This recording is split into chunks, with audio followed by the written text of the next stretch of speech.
The following stream contains mature content and subject matter. Viewer discretion is advised.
Hello, and welcome to Changeling the Dreaming Stained Glass, Season 2. I am your storyteller, the ever-effervescent Maddox, and joining me today is my wonderful cast of dream creatures. I am Mama McStabber, and I'll be playing Priscilla Rowland, also known as Esmeralda, the Aishu. I'm Amy Eternal, and I will be playing Melody Rockwell, also known as Lady Embra, and she is a Sheed. I'm Cozy Gore, or Unconscious Celestial, and I am playing Eva Oakley, or Very, the Satyr. I'm Jeannie Von Esch. It's time to motherfucking grind, people. We're here, Season 2. I'm playing Lady Honey Badger Swift, House Scathage, and On to the Troll. Here we go. Hi, everybody. I'm the Revenant Archon. I'm going to be playing Oscar Holst, also known as Ridari, the Troll. You mean also known as Uncle Oski? No. And some kind of sir there. That's not a thing.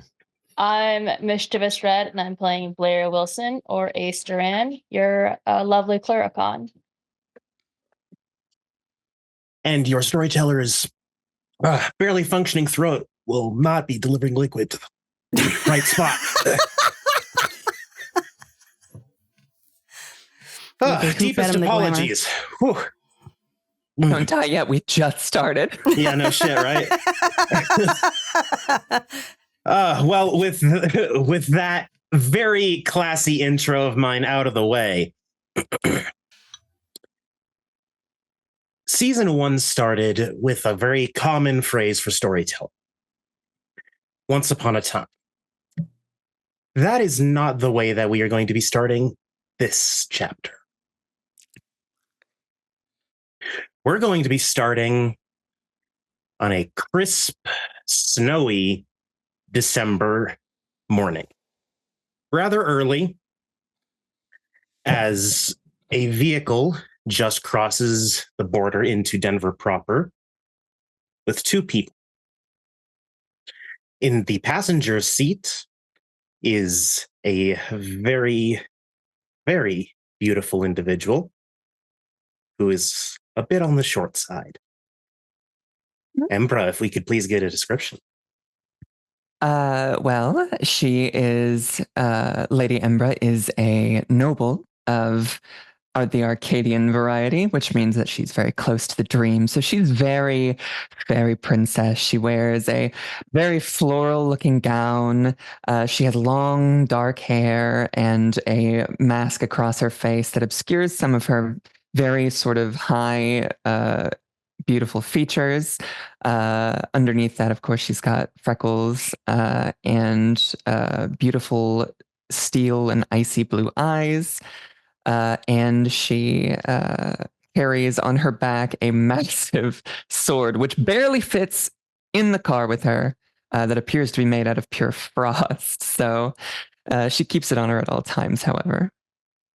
It is also angled in such a way where it is also behind the driver's back, where they are leaning back on it a little bit to provide extra stability so it doesn't go anywhere. And sitting in the driver's side is a Slua. She has long black hair that is pulled back into a very tight, very well done braid. She has a simple black dress that looks like it has seen a few better days. The colors are faded. It's not the same shade of black consistently. It tatters near the bottom where she's probably walked on it a couple times, you're sure. And then just some simple, but very elegant all the same, black flats. She very sweetly looks around as she's driving, turns a corner. This is going to be interesting. I should hope so, my sweet. I don't know what's happened, but I look forward to ascertaining the necessary information for House Fiona. I'm not seeing as much of the glamour as I expected. It seems like everything has evened out. Unsurprising after the slew of awakenings we heard about. Apparently, some of them didn't take. Oh dear. Well, at least the ambience is better now. If only the traffic would light up. Yes, well. Everyone's got a story. Everyone's trying to get somewhere. Let's just deep breath and try and power through it. I just hope that we aren't vilified. I'm sure we'll be fine. Everyone loves House Fiona. Well, most love House Fiona, so I think we'll be received well. Everyone that does not oppose House Fiona loves House Fiona. Yes, well, that's why we're here. To change that. Well, at the very least, we can start getting properly established here. Agreed. And she turns yet another corner, heading off into the direction of the city, where we then move away from the new arrivals in town to a party. Well, more in full swing of a party. It has been going for a couple hours already. It is being hosted by Vrevari and her Tragos of Satyrs. Not Gar, Rydell, Remy, and Vronos. Each of them are distinct enough that you can somewhat tell them apart, although with so many satyrs moving around so much in one house, it can seem a bit confusing at times. But we actually start this scene with a motorcycle pulling up out front with a Ishu, who has just arrived back in town, and a Red Cap, who is happy that her motorcycle is working just right.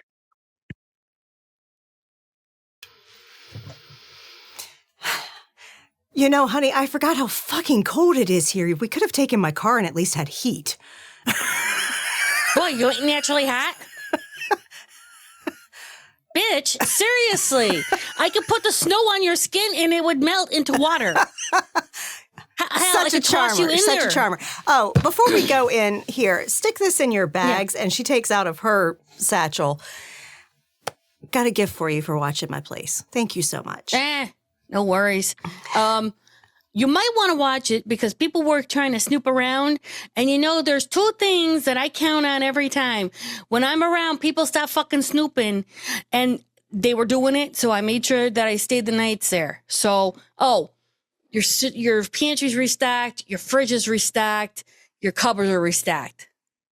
Thank you, honey. I may have gotten a little hungry. A little. Mi casa es su casa. Yes, but I can eat more than you. Yes, you can. Yes, you can. No question. All right, Sweet Lips, what you got? Well, when you open up the gift inside the box, you see T-shirts. And as you take out the T-shirts, they are Korean metal bands. Oh, sweet, I know this one.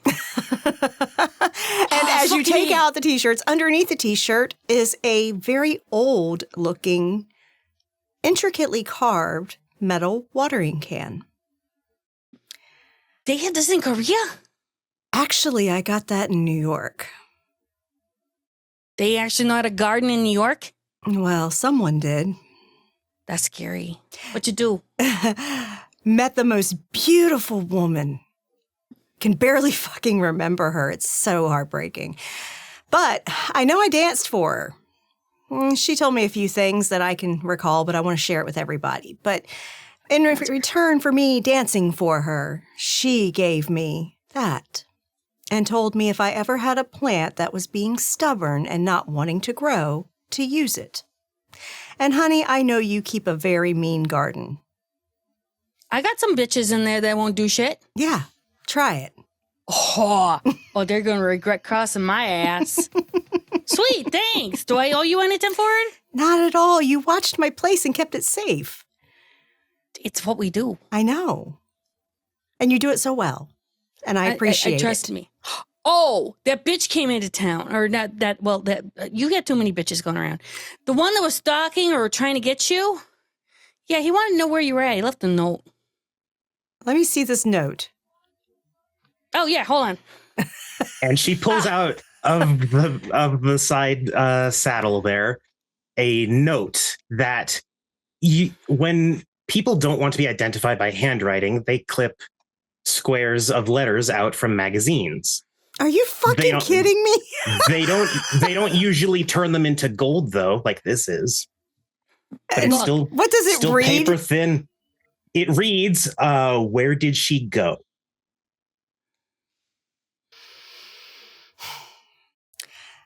She looks down at Jolly and says, eat this. To which he looks over. I ain't eating gold. Fucking, I'll take it and melt it down for you. There you go. Or have her eat it. If you want someone to fucking eat it, why not her? Or she's literally a garbage can. Fuck you! She actually smacked Jolly for that. Just, be nice. Wait, I wasn't? No. Look, I'll eat things if asked. That's no problem. But goddamn, whatever you want to do with it. Where did nice. she go? Like, he gets to the privilege of knowing that. Look. All I wanted to do was find him and eat him. Literally. Like I don't know who the fuck he is. Do you know who the fuck he is? I do know who the fuck he is. I just don't know where the fuck he is. Okay, well, I get indigestion if I eat him. I don't fucking care. Okay, good. Well, I'm just making sure that my digestional tract will be fine. Well, I mean, I can't guarantee it'll be fine. I've heard some things, but we can talk later. Let's go in and say hi to everybody. I've missed everybody. Okay. Well, yeah, your aim's not that good. I know. I'm improving, though. Okay, I'm going to aim you into the door. Okay. There. And as you get up to the door, before you even have a chance to knock or ring the doorbell, and the door opens, and Vronos, the one who you all saw with Vray when they popped out of the dreaming, is standing at the door. Oh, well, welcome. Vronos, good to see you again. Of course, good to see you as well. And he gives you, he greets you, but in a very French way of kissing both your cheeks and then hugging you. And she does the same. And he turns to Honey Badger and was about to do the same and stops. Oh, she's mostly harmless. But it's more like he's just checking with you, honey, if you'd be okay with that. Sure, I'll be my first European hello, hi. He does it very gently. It's almost like a butterfly just brushed your cheek instead. And then he gives you a quick hug and then steps away. You're not sure if it's out of politeness or the fact that you're a red cap. Look, and I'm not going to eat you unless you ask. So don't worry. It's fine. Grant, remember? I'm very sorry to say I'm not attracted to women, but thank you for the offer. Oh, no, not that way. But that's fine. So, firstly, And he points, you guys have sort of stepped in. It's a very cozy setup for this house. You step into an immediate staircase going up the stairs, but then there is also a hall off to the left and right from the front door. To the left, you can see a living space that seems to be, beanbag chairs, a sofa, a TV. It's very cozy. And this is clearly a house that these people do actually live in. It's not just like staged. Because there are some parts, when you're trying to clean up for a party and you had to just sort of shove some shit in a closet, you can see because there's a lot of space for the amount of guests. And you can also see not all the guests are Cathane. Some are very clearly human and just chatting and shooting the shit with everyone. Vronos points towards the other hall, the opposite hall from the living room. Bathroom's down there if you need it. I wouldn't recommend using the one upstairs. Usually it has way too much shit in it for anyone to walk through it. Good to know. Fair. Yeah. Downstairs bathrooms for guests. We made it that way for a reason. Awesome. You can actually have access to the tub if you need it. We have Remy is still cooking up a storm in the kitchen, so we still have plenty of food for the spread out there. I promise that's He also keeps being on this enchilada kick. I don't know why. Hey, they're fucking amazing. Then you can have all of them. You've been Put making some too many. garage on that shit. And yeah, otherwise, try your best to have fun. No party fouls if possible. That would be excellent. Define a party foul. Don't start fights unless everyone's okay with it, I guess. How about if we do a fight club outside in a ring, if possible, with betting? Oddly enough, we do have this like ring in the backyard where the lawn's just dead, so that could be a good indicator. Mosh pit. Well, okay, it's not exactly a perfect circle, but it'll be close enough. That's okay. They disbanded ages ago. And yeah, and everyone else is either inside or out back, drinking, smoking. Excellent. I think if you really want, I can go just for a quick grocery run to get some extra things. I'm sure whatever you have is perfectly fine. Thank you. And sorry, specifically, if you need to do cocaine, go to the upstairs bathroom. There's already lines prepared. Dude, the snow's outside. I just snort that shit. That clears out the sinuses right fucking out. Yeah, but that wouldn't be as good of a high afterwards. Oh, honey, you have no idea. You have not lived until you snorted the best Colorado powder, and I mean outside. I did used to go skiing with my parents. Maybe I should do that. Yeah, you could try it. I also have a few tabs with some lovely smiley faces if you want one of those. I have no, I don't have the ecstasy. Sorry, that's Remy, but he's cooking. You'll find the party favors all around. Take as you need or don't. Excellent. And yeah, don't trash the place too hard. Okay. Which is more to say, holes in walls are fine. Taking a wall down is not. How about that? No Keep your walls. I have plenty. It's fine. All right. Well, then head on in. Feel free to introduce yourself. All of the humans that are here are enchanted. Do not worry about breaking any Eshiot shit or anything like that. They'll all be good. Okay. And I'm going to make my way into the kitchen because Remy has the good shit. I'm going in there too for the food. And you see Bruno's head upstairs real quick. Uh-huh. And then a door shuts, maybe a bathroom door. We're probably going to go do a line or two. Mm-hmm. He seems like he needs the upper just a bit. Mm-hmm. And this party's actually, some parties can feel crowded or like people aren't willing to like make space and move around. Everyone at this party is damn near made of liquid. You do not have trouble getting through any of the crowd. If people see you coming, they actively like make a channel ahead of time so you don't have to push through people. And you get to the kitchen where you see Remy just setting out a new batch of enchiladas. It is an enormous plate of enchiladas. Like the plate of bacon you see at like a continental breakfast, but enchiladas. It's a lot. And then there are some people sitting at sort of like a side table in the kitchen and just chatting and stuff like that. And then coming in from the backyard, you see dear Vrevari. Hey, it's so good to see you. As she runs up and hugs her. Eva is like kind of taken back at first because I don't think she was quite expecting you, but then she was like, Esmeralda, oh my God. And like totally like absolutely bear hugs you. And then Honey following. Honey's just going to be behind Esmeralda's her hugging, just giving a wave and shoving an enchilada in her mouth. And then stepping in behind her is another woman. She has clothes that look like they have a few splotches of acrylic paint stained on them that just are not coming out, as well as some jeans that are tattered. She's barefoot at the moment, or bare-hooved because satyr. Mm-hmm. And she walks in, although you can tell one major difference from her and Vray. She is much drunker.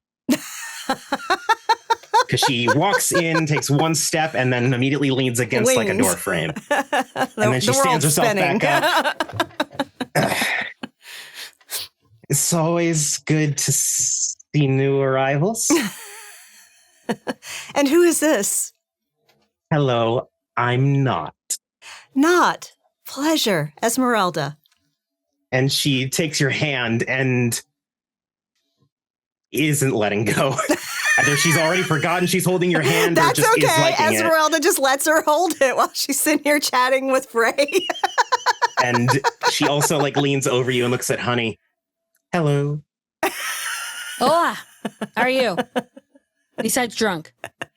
Oh, I'm drunk? Oh, you're like 7 sheets of the wind, babe.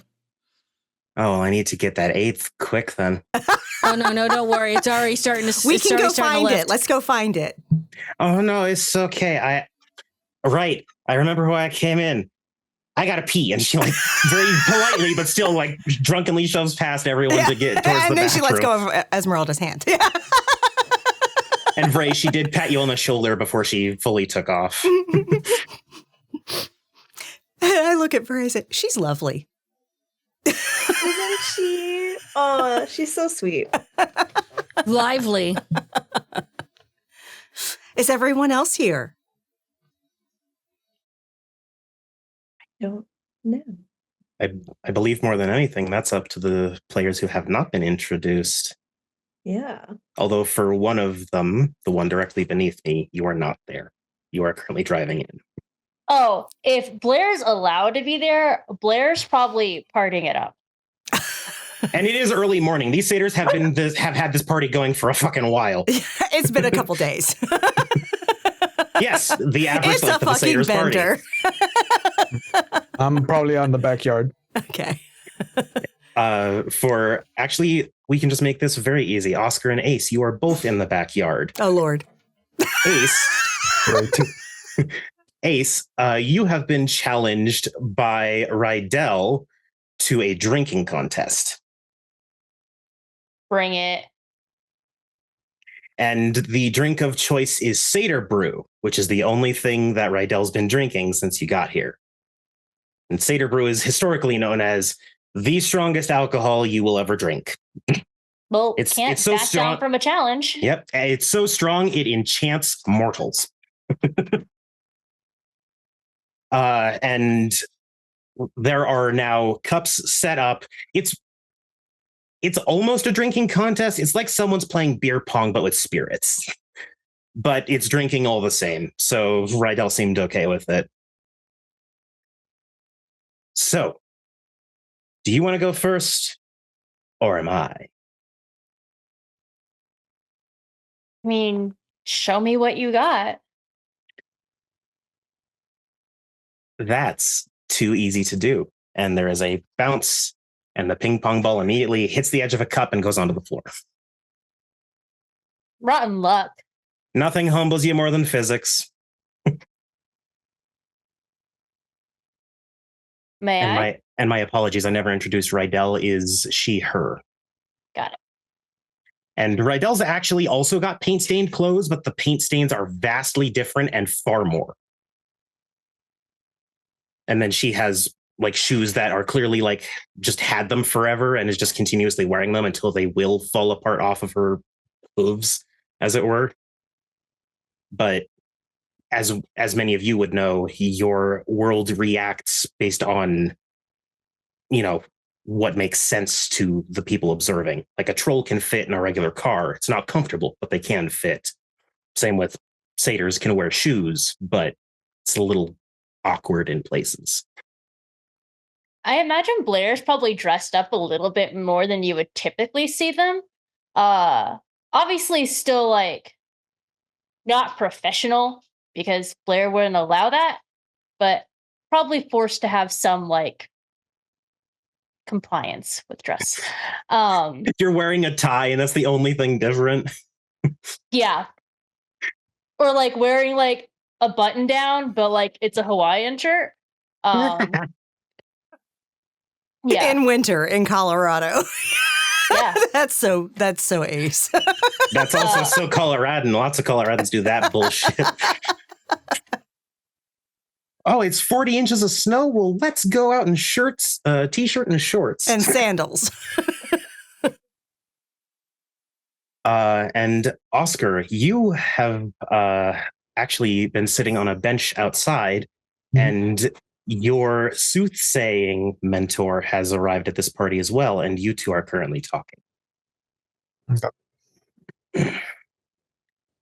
And that's what everyone sees when they step out into the backyard. There's not that many people in the backyard for a pretty obvious reason of their snow, but overall, they have a portion of it covered so people can sit out there if they want to. The snow doesn't seem to be like staying for the grass and stuff too much just yet, so you can still sort of see the plants underneath it. Mm-hmm. But the snow is here and very much taking over the state as it usually does when it snows. But the five of you all find yourselves together after a decent amount of time apart doing your own projects. Not since the investigation into the mysterious explosion of glamour have you all actually been fully assembled in quite some time.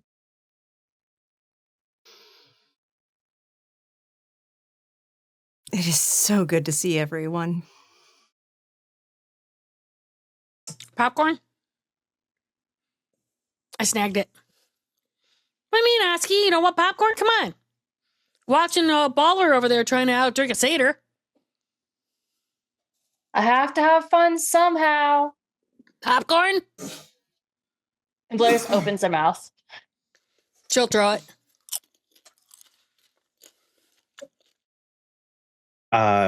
Ace, Rydell, as this is happening, proceeds to miss another ping pong ball into the cup.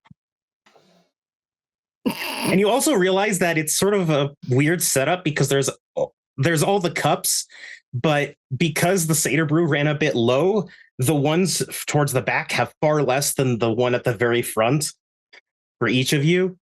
So the drinks will either hit you really hard or barely at all, depending on which cup gets the ping pong ball first. So it's Blair's turn? Yes. Blair intentionally throws it in the front of their own triangle. And Rydell then nods and says, "Drink up." And she grabs it and then pounds it back in a second. And that cup was to the brim.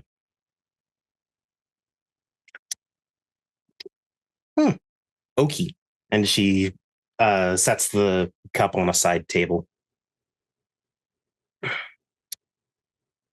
You all are the ones that Ray was telling us about. You did that investigation, right?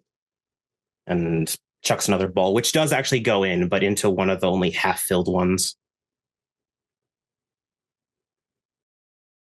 Yeah. I don't believe I've met all of them.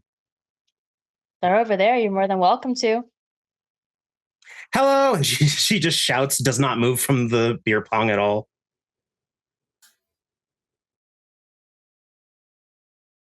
You all know Vincent, right?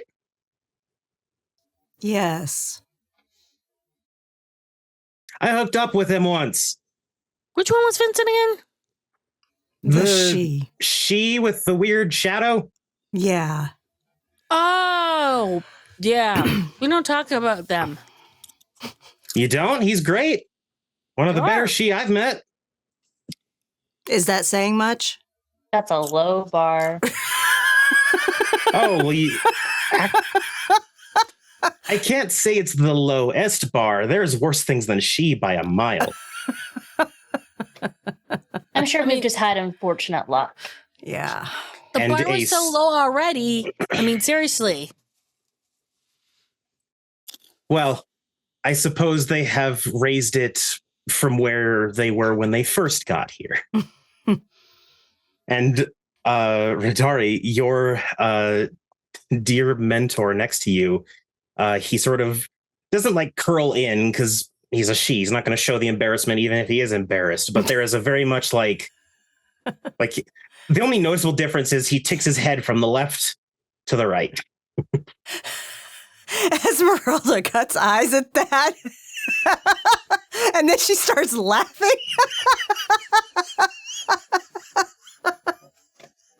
There is a gentle shrug to his shoulders, and he just mutters, "Can't please everyone." I've heard that before.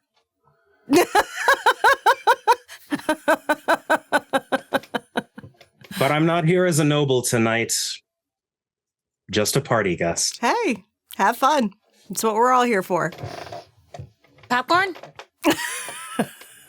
He nods and doesn't open his mouth, but he does hold out his hand. Yeah, go for it. And he definitely takes some. Hope the popcorn bowl hit her. And the night progresses, well, the day rather, but it's still dark enough. By the time the sun is more in the sky, so around 6, many of the humans are leaving or have left. The party has slowed down vastly.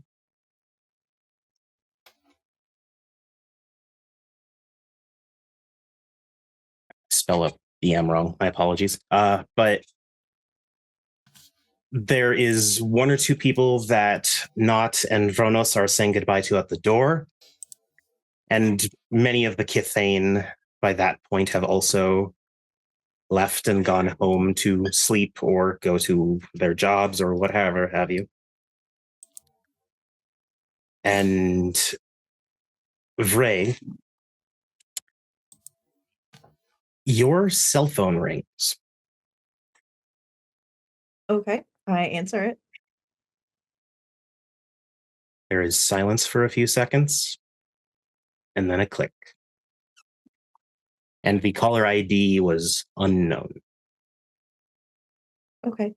And I did answer it as Eva Oakley, not very. Okay.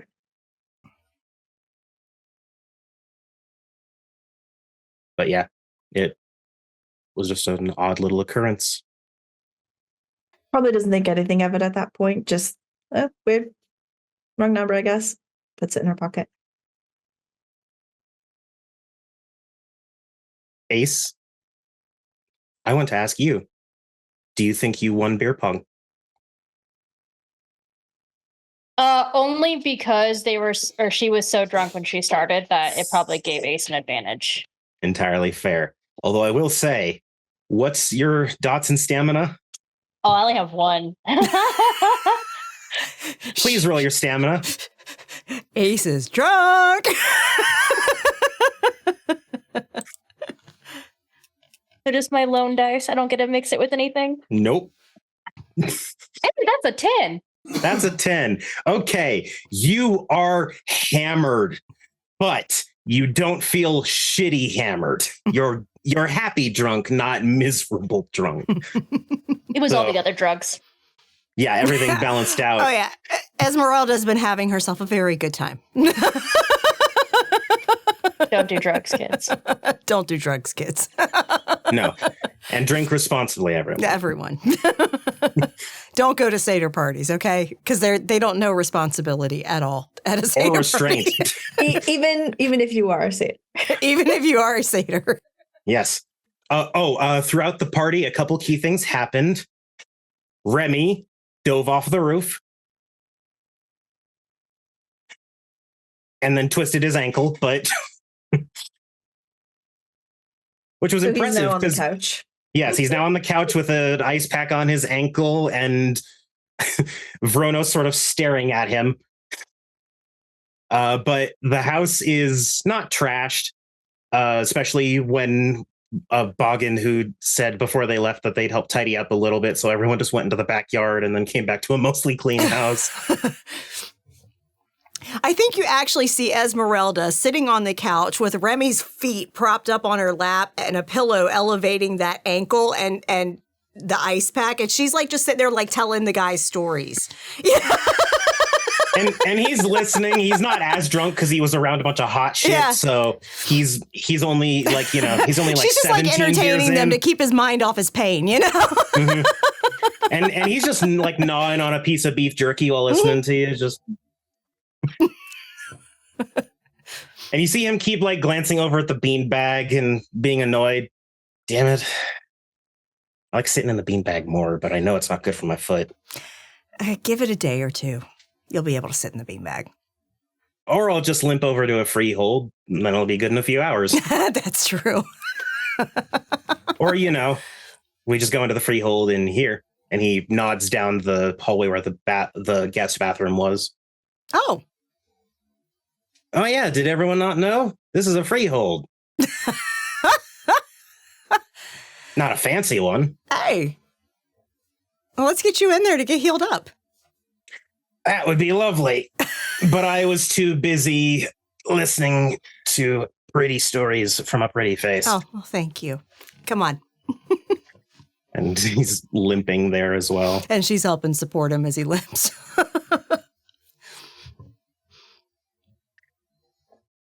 And Oscar, that motion, those movements of Esmeralda helping him, like, just as he's limping, feels familiar, nostalgic, maybe.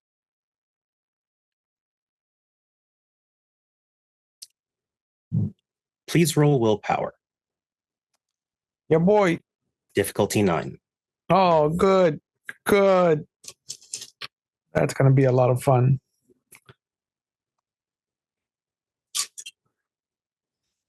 Oh, my God.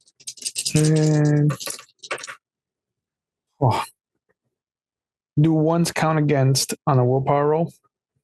Not for this. Okay. Then one success. Okay. You can remember someone saying something to you when the two of you were in that exact sort of like setup. Mm. And the only words that can come to mind with no voice or tone behind them, you remember the words. It's okay. I've been through worse. And then you immediately blink and come back to it. I'm going to go over to where Ace is. Just kind of gauge how drunk they are. Barely. Sup, man? How's it going? Yeah. I didn't want to interrupt your game, but have you heard anything about Charlotte? Has Blair? The last anyone had seen of Lady Charlotte was shortly before Duke Killian was outed as Dantain and arrested. She hasn't left town as far as anyone knows, but no one can really seem to figure out where she is. No, nothing. Worried? A little bit. There's a party. Come on. Lighten up. You can have fun. It won't kill you. Yeah, this is fun.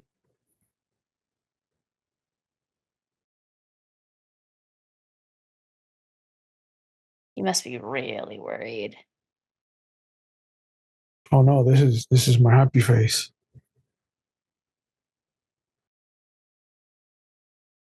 Ace, your phone buzzes in your pocket. Damn it. It is a text from your father.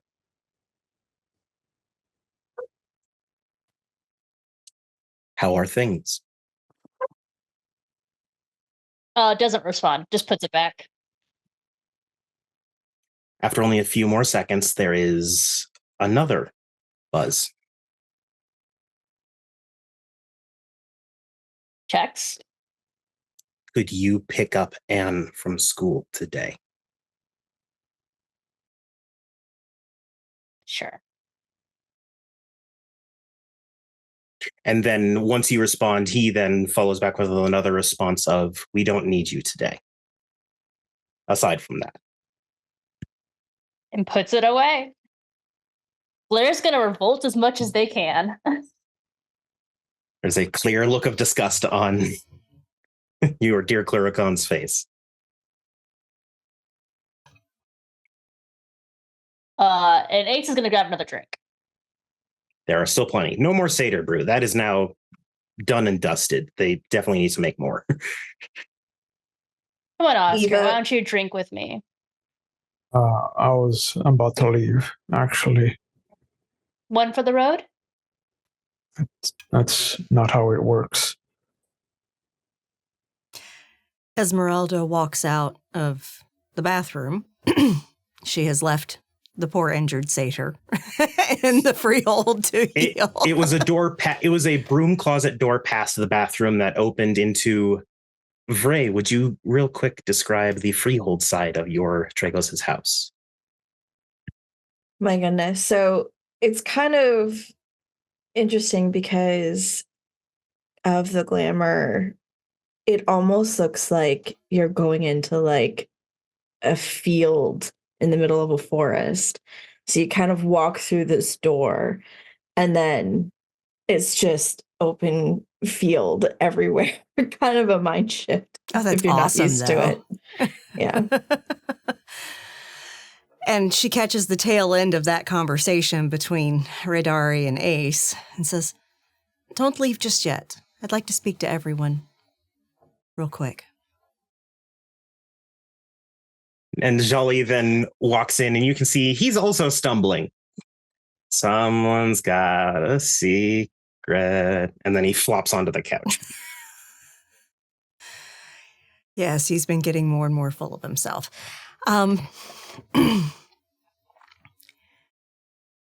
She gets Honey's attention and Eva's attention to bring him closer to the other two. I'm going to have to go walk the silver path, I think. While I was traveling, I got really distressing information. Something's wrong in the dreaming.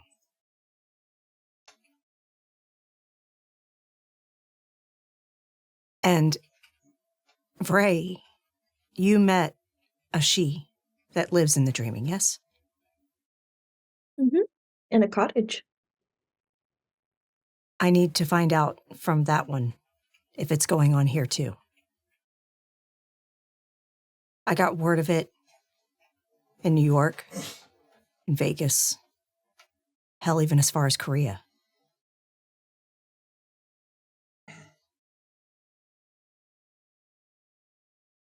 Do you think that they might know more? Well, if they live in it, they might.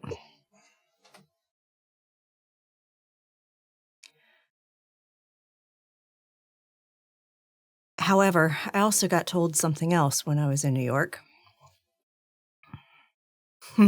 That's a hell of a story. I wish I could remember it all. I had some downtime before performance that night, before we had to go for our pre-show checks. And went for a walk, went to Central Park. And God, that park is fucking huge. It's a lovely place. I never realized this was there, or if I did know, I had forgotten.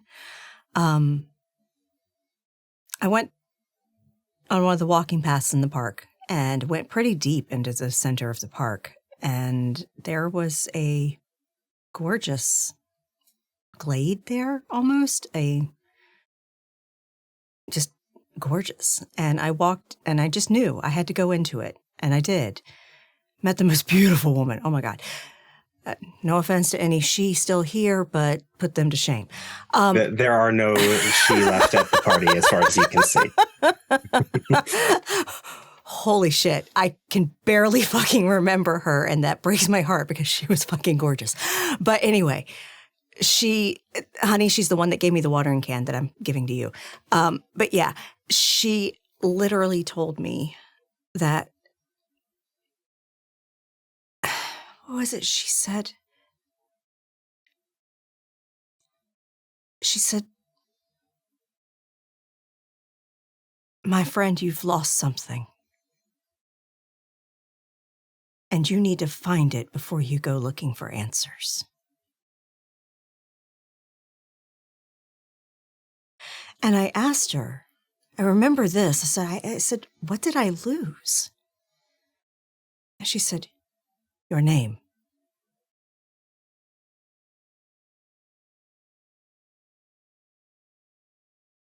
So I think I need to find my name before I go find answers.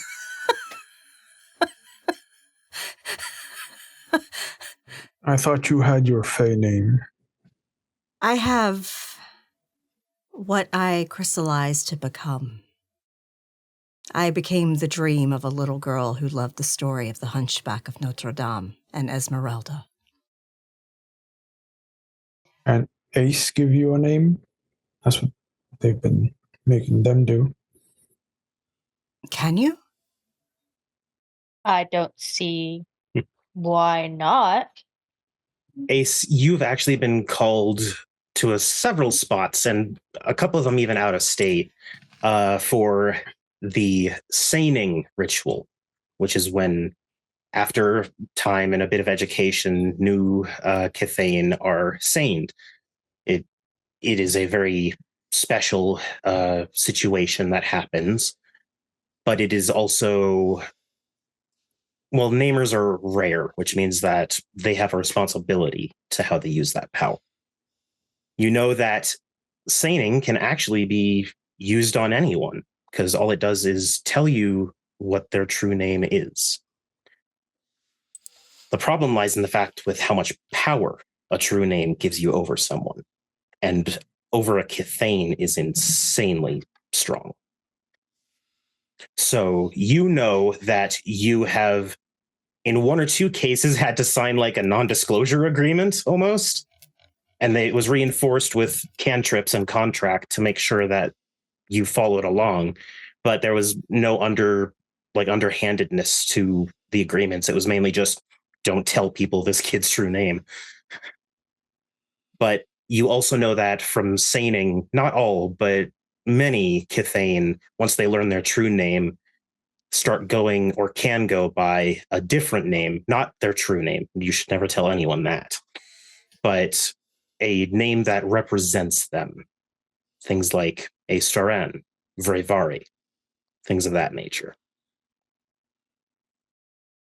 Names that connect you to your Fey side, and not every Kithane does this, of course. Some just go by the name they had, and that's all they need. But every Kithane that you would know of has been saned. So the fact that she is not is actually a little bit odd.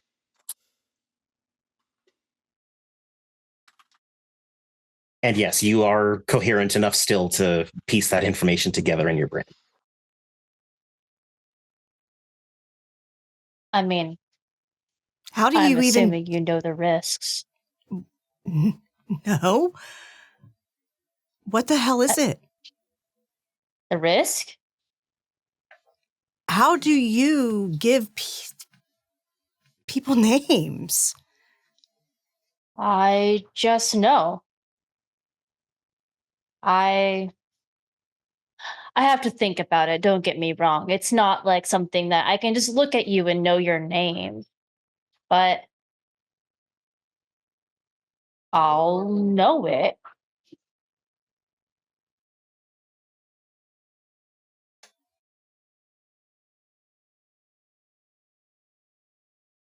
But I'll know it. And I will always know it unless something drastic changes. Is it And- bad that you know it? Debatable. I mean, you can tell Esmeralda really knows nothing about this. it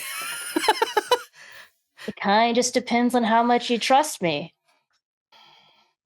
So we wouldn't be present at this, is what you're saying. If So- you're making that big a deal of knowing it.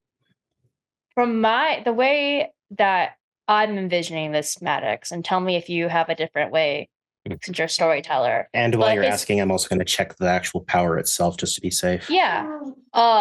The people could still be around. The way I'm envisioning it, it's Blair would typically whisper it to the person. Yeah, it is you, the caster, who gains the profound insight into the person's true name. It would not be something that would be heard publicly. It would be you looking at them, doing whatever cantrip, bunk, ritual shit you would need to get a true name out of someone, and then you would be the one to learn it. And then you can whisper it to the other kith, although sometimes even just having the saying done to them is enough. It all depends. The annoying thing is anything's possible in the dreaming. So, and anything could happen doesn't mean anything will, but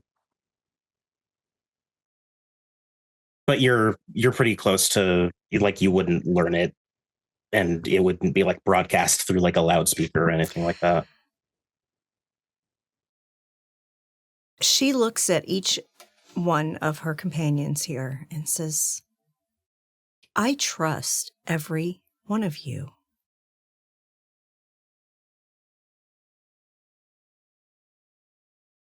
Frey, is there somewhere private here that we can go? I mean, the freehold. Right now, your roommate is healing in it. Oh, fair. It's big enough that there's separate spaces where he wouldn't be there. Okay, we could do that. It's a 2-dot freehold, right, Frey? Yep. Oh, yeah, that's pretty big. That's got a good bit of size. It's huge. Okay, we could do So that. that's a mansion. Do you want us all there for this? I can't imagine anyone else I would want there. Never seen one done. That's pretty cool. Hold on. Ray runs to the kitchen, grabs a cupcake, comes back. Yay! Happy naming day. Esmeralda takes the cupcake. Not even a candle or anything. Sir Rajari, would you like a candle on it for me? I don't have one. Oh, okay. We can pretend. How about that? Got a lighter. Got a light. Oh, you know what? I'm going to use a primal, just a really quick, like, cantrip of primal, put fire right above the fucking cupcake. Make a wish. And she's going to close her eyes and blow out the flame. Ace, as a quick warning to you, this ritual normally, not always, but normally requires a bit of prolonged action on your part because you have to achieve. The changeling must accumulate a number of successes equal to the target's willpower times 3. Oh which is why it's normally a prolonged action because it's hard to get that in one go. My willpower is 5. I mean, so I can do it. I don't have anything going on today, but you owe me. It's exhausting. It can also be something that you can start and come back to if you can keep the bunk fresh in the back of your mind. That's going to be some difficult shit, but I am willing as your ST to prolong the ritual. If you want to do a bit, go do other shit, do a bit, go do other shit. What do you mean the bunk in the back of my mind? For prolonged actions and stuff like that, you can do bunks in advance for things. Like, say if someone needed to wayfare and go really fast, and they the previous day drew like they graffitied a bunch of shoe lightning bolts onto their shoes to make them run faster. And then if they bunked for that and then they needed to remember, oh wait, I already bunked for that, all they'd have to do is recall some of the shit they did to their shoes. Although the prolonged bunks usually are stuff that you do that's more extravagant, like making a whole piece of art or something like that.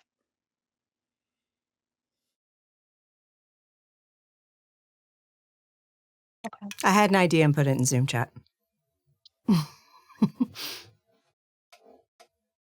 Ooh, that is actually an excellent idea. Yes, and speaking of, I hope everyone has enjoyed our first bit of this Changeling story. We're going to take a break.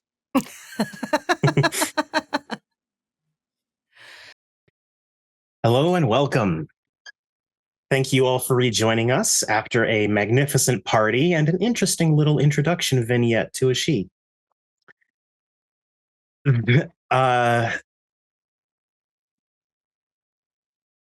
Ace and Esmeralda are in the freehold for a decent amount of time.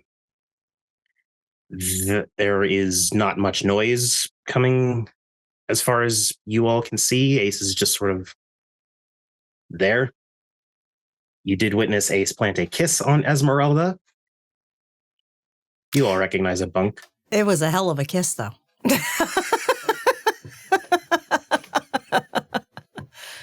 And then it was primarily Ace staring not intimately, but intently, as if looking for something into Esmeralda's eyes.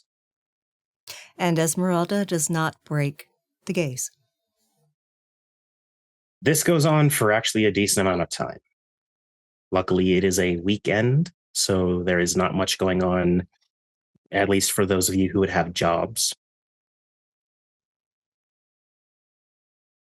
And then, Ace, you feel something tick over. There is an established connection that you could probably come back to. So she's not saying this, it's a process, but there is now that route that has been set up. Esmeralda, there is a quick beat to your heart that felt more sure than the previous one. Oh.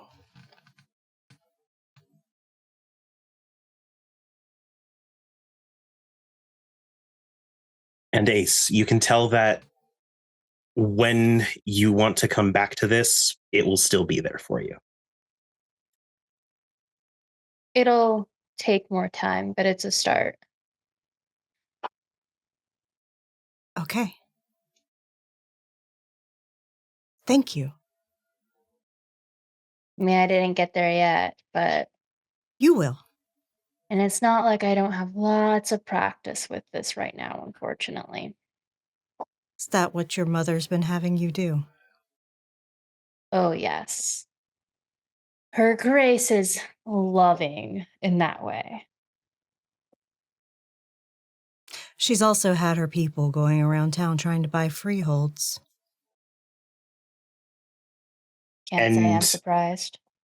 You actually hear from further down Remy shout, "Tried here too." Fuck Darn that my place. bitch!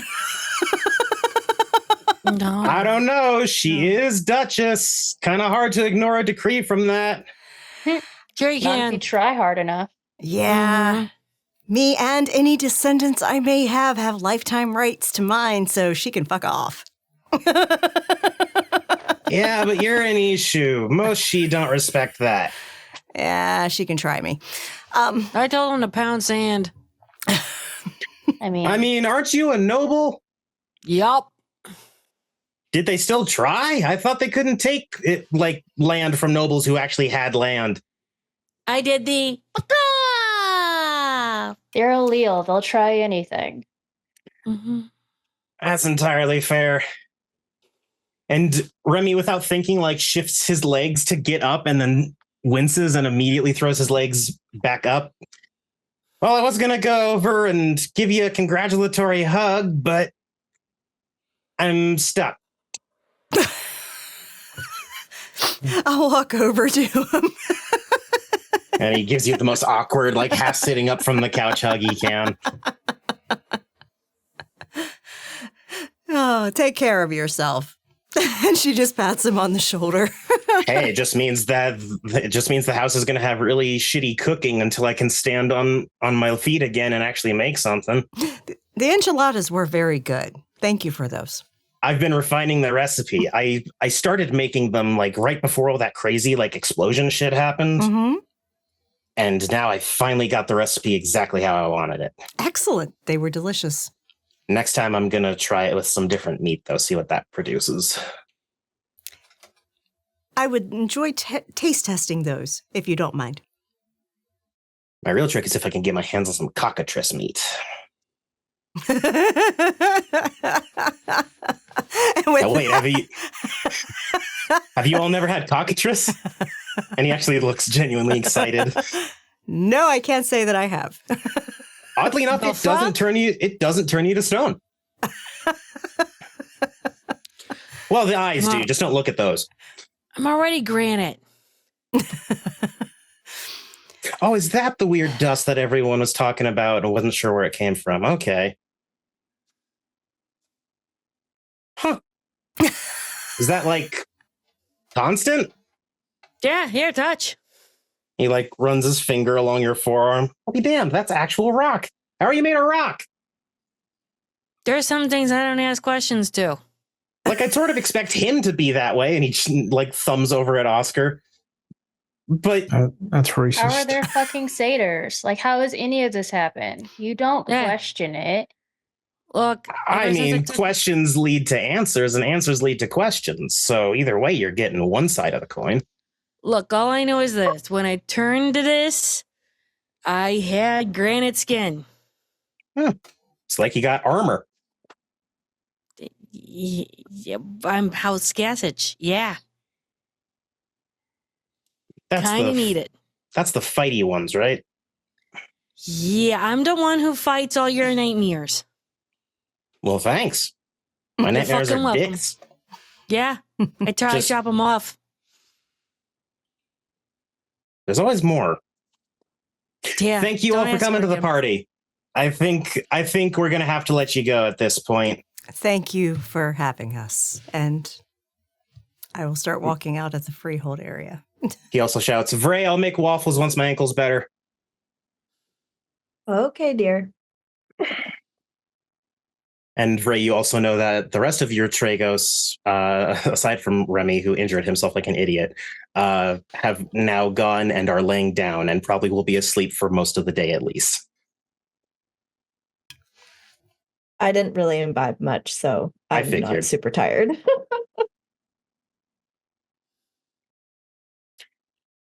And it's as you all part ways, the scene shifts. It's a day or so after the party, and you all receive a letter in whatever ways you feel you would receive one. It is sealed with a crest that I cannot remember what it fucking looks like. God damn it. Sorry, I'm a very unprepared ST today, apparently.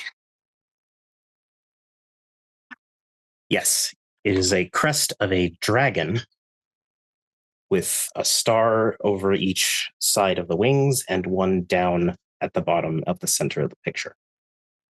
You all would know this as the noble house symbol for House Ailiel. Ace, you actually don't get a letter. You just get a text from your mom that says, come to the freehold.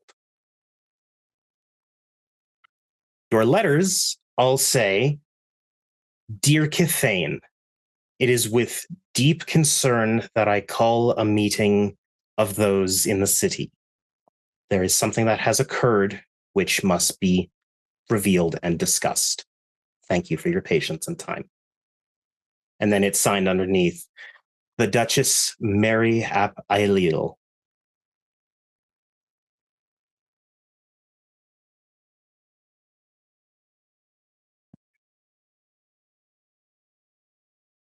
And unfortunately, much like when all the Chimera summoned you all for the explosion, a summon to court is a summon to court.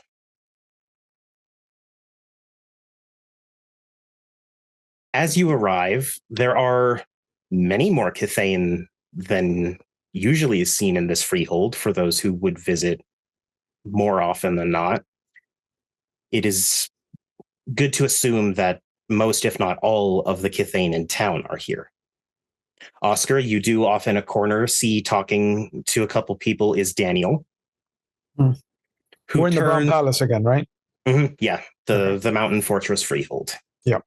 And you see Daniel, who notices and waves over to you and returns to his conversation. You see the one who initiated your learning of soothsay, and he seems to be speaking with a group of she as well. Lady Charlotte's desk. Stay away from that. Lady Charlotte's desk is occupied by the new chatelaine who replaced her, and it is a she-man, sort of tousled brown hair. I'm happy about that. Most are. There are far less Gwydian nobles than the last time court was called to this degree. There are still a handful, but Unseelie outweigh the Celia in majority population by this point. Find a spot for myself. Entirely fair. Honey, you notice your dear knocker friend is sitting on a bench with Aggie. Aggie is not paying attention to anything around her and working on a device in her hands. And has a very deep scowl on her face. Right there with her, I'm going to just go right to my knocker friend, sit right next to him. Just be like, I don't fucking want to be here, bitch. To which Aggie, without looking up, says, "A fucking men." Stupid ass cunt thinking we're going to be coming in here for all her bullshit. She could suck a dick. Actually, I could find many dicks she could suck. Nah, she's big enough mouth to do it. Nah, you never let a she go down on you. You glitter for fucking weeks. I don't let anyone go down on me. Fuck that bullshit. That is a privilege and an honor she has not gotten to even indulge in. Ew. That's just nightmares. And you see Led is just nodding along like what Aggie is saying is the most ancient wisdom. You're just nodding on your head, aren't you, with this? Ace, you see sitting in the throne already is your mother. Standing to her right is your father. To her left is your sister. And to your sister's left is your brother Ed. They seem to be conversing casually with themselves for now. It seems like they're still waiting for people to show up. Do they have like an assigned spot? No. Okay. They said you don't have to present yourself because you're not nobility and refuse to take title. They're not happy. They're not happy about that, but they're not forcing the issue. I didn't know if they wanted Ace and easy access. No, they have said we will find you if we need you. Ace will sit in the very back.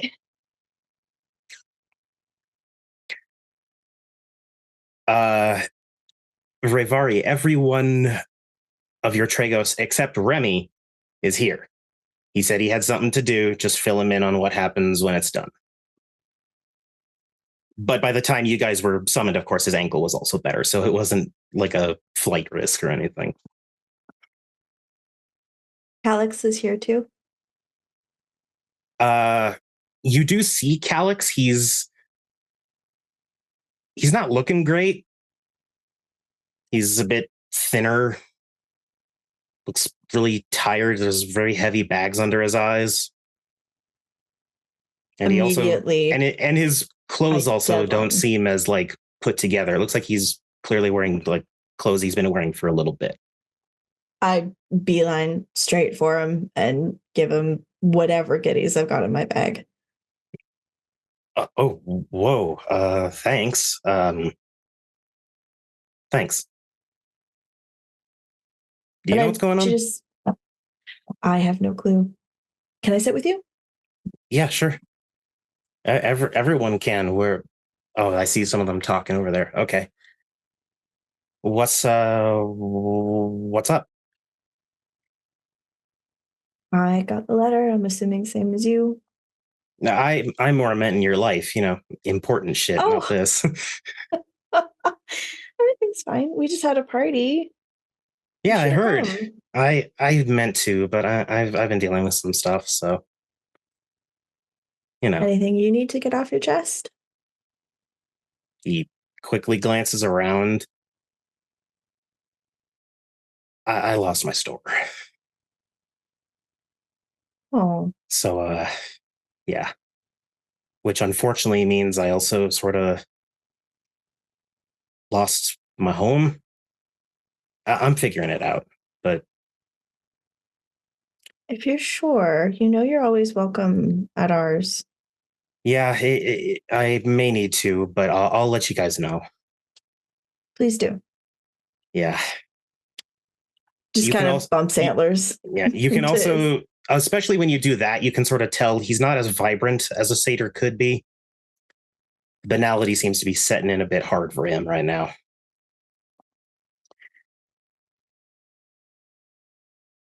Esmeralda, you notice Lord Vincent and Doug off on the exact same bench in the exact same spot that you first saw him the last time you all were called to this freehold like this. She just mutters under her breath, he is such a creature of habit. There is a big change, though. Mm. There's someone sitting on the other side of him. A very short she-woman in a mask. And Melody, Vincent actually, as this group enters, goes, "Oh, there they are." Them? You're certain? Do you recall the task force that I said I had gathered? Oh, well, there's certainly a motley crew, but... oddly enough, though, I don't believe they are a true motley themselves. I don't know if there are any oaths sworn between them. Fair. Well, as long as they're effective, I suppose it doesn't matter. But it's also good that they're here because it shows who I can point out that you should probably speak to first. Of course. I'll see what I can do and speak a few different ways to them. And you all see sitting next to Lady Embra, although you don't know her name yet, is a Sluagh. You don't see many Sluagh in town. There's not a whole lot that are living here. So it's a little bit jarring, but she's also a Sluagh, so you're not sure if your shock is from her being her or if it's from the novelty of it. But she seems to be standing and sitting and looks like she's sitting in a way that she could very easily stand quickly, like she is at the ready to assist in some way. And she is sitting next to the shorter she one. I look around because Ishu tend to be a little bit tall, not as tall as trolls, mind you, but we tend to be a little bit lean and long. I'm going to see if I see my former house guest. Ahmet is there. I'm going to beeline to him.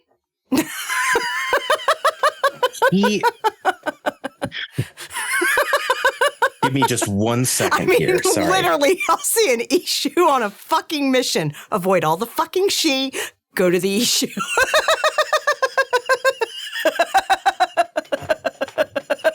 They're multiplying like fucking cockroaches. Yeah, they are. Fuck this shit. And she does not look comfortable. She's like, fuck this. I don't want to be here. Friendly face now.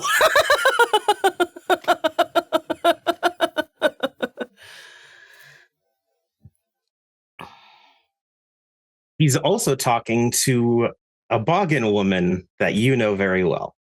Excellent. And actually, as you walk up, Doris just taps him. I can promise I can make a stew that you like. Trust her on that. She can deliver. Many have said and many have failed. It is not a dish I am particularly fond of. And she leans down because Boggins tend to be a little short and says, Granny Doris, how are you, dear?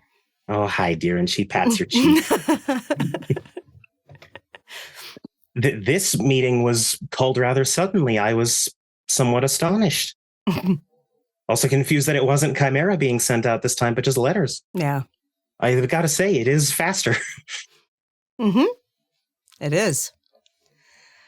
And hello, Jali. And he gives her like a bow. Oh, yeah. She's someone that he seems to respect. You're not sure why. I know. And I look over to Amet and says, everything going well for you?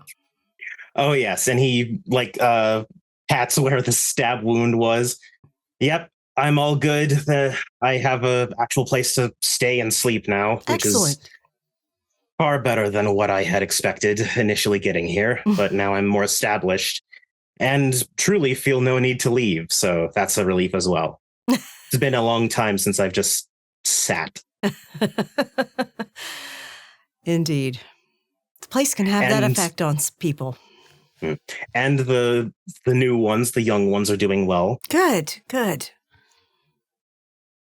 Bakari is showing developments of arts, but we haven't determined anything specific yet. What he's done could be done through several methods. Maybe I'll spend some time with him. See if we can't suss it out a little bit. So far, he's made wind pick up, but there's a couple ways that can be done. Absolutely. The older girl has not shown much in Izzy, I believe she said. Yes, Izzy.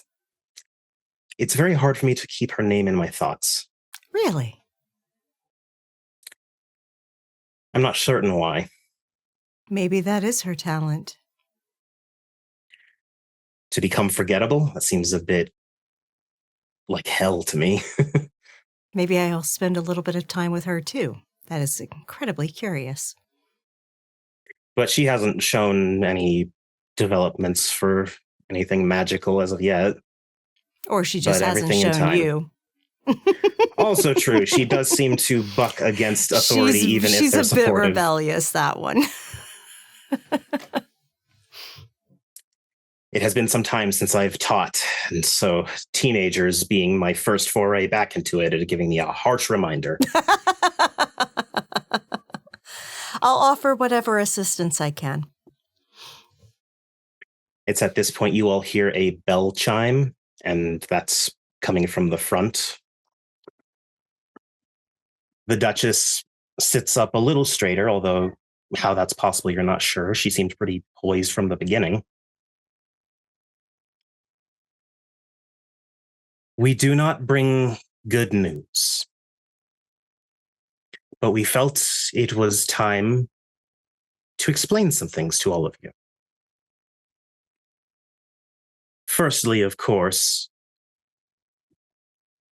Killian, the former Duke, was arrested,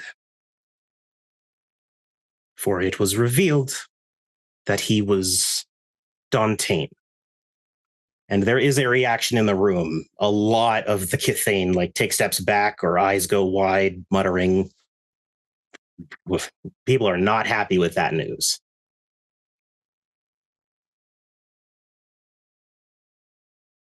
And unfortunately, that news is not even the worst to be delivered.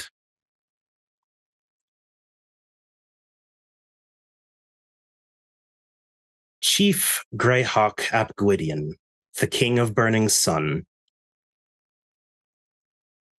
is currently undergoing medical treatment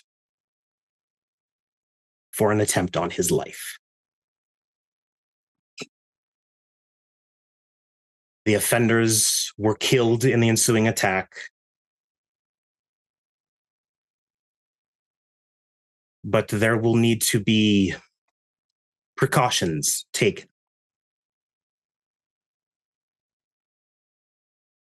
We thank you all ahead of time for any cooperation you would offer us. If for some reason you feel you have information on this incident, please report to me or my husband, and she nods over to the man standing to her right. And I promise that we will do everything in our power to keep not only the nobility safe, but everyone. And I urge all Kithane to never go anywhere alone, at least for a while, until we can determine if it was just drastic bad luck or if there's something more going on. I thank all of you for your time and for your patience. You may do as you please. She and the rest of Ace's family then stand or readjust as needed, and then head out towards a side door into what many often refer to as the offices of the freehold. Still in the freehold, but it's a fortress. It's enormous. Lady Embra, Lord Vincent says, do you feel now would be a good time to go speak with them? I suppose. How very curious.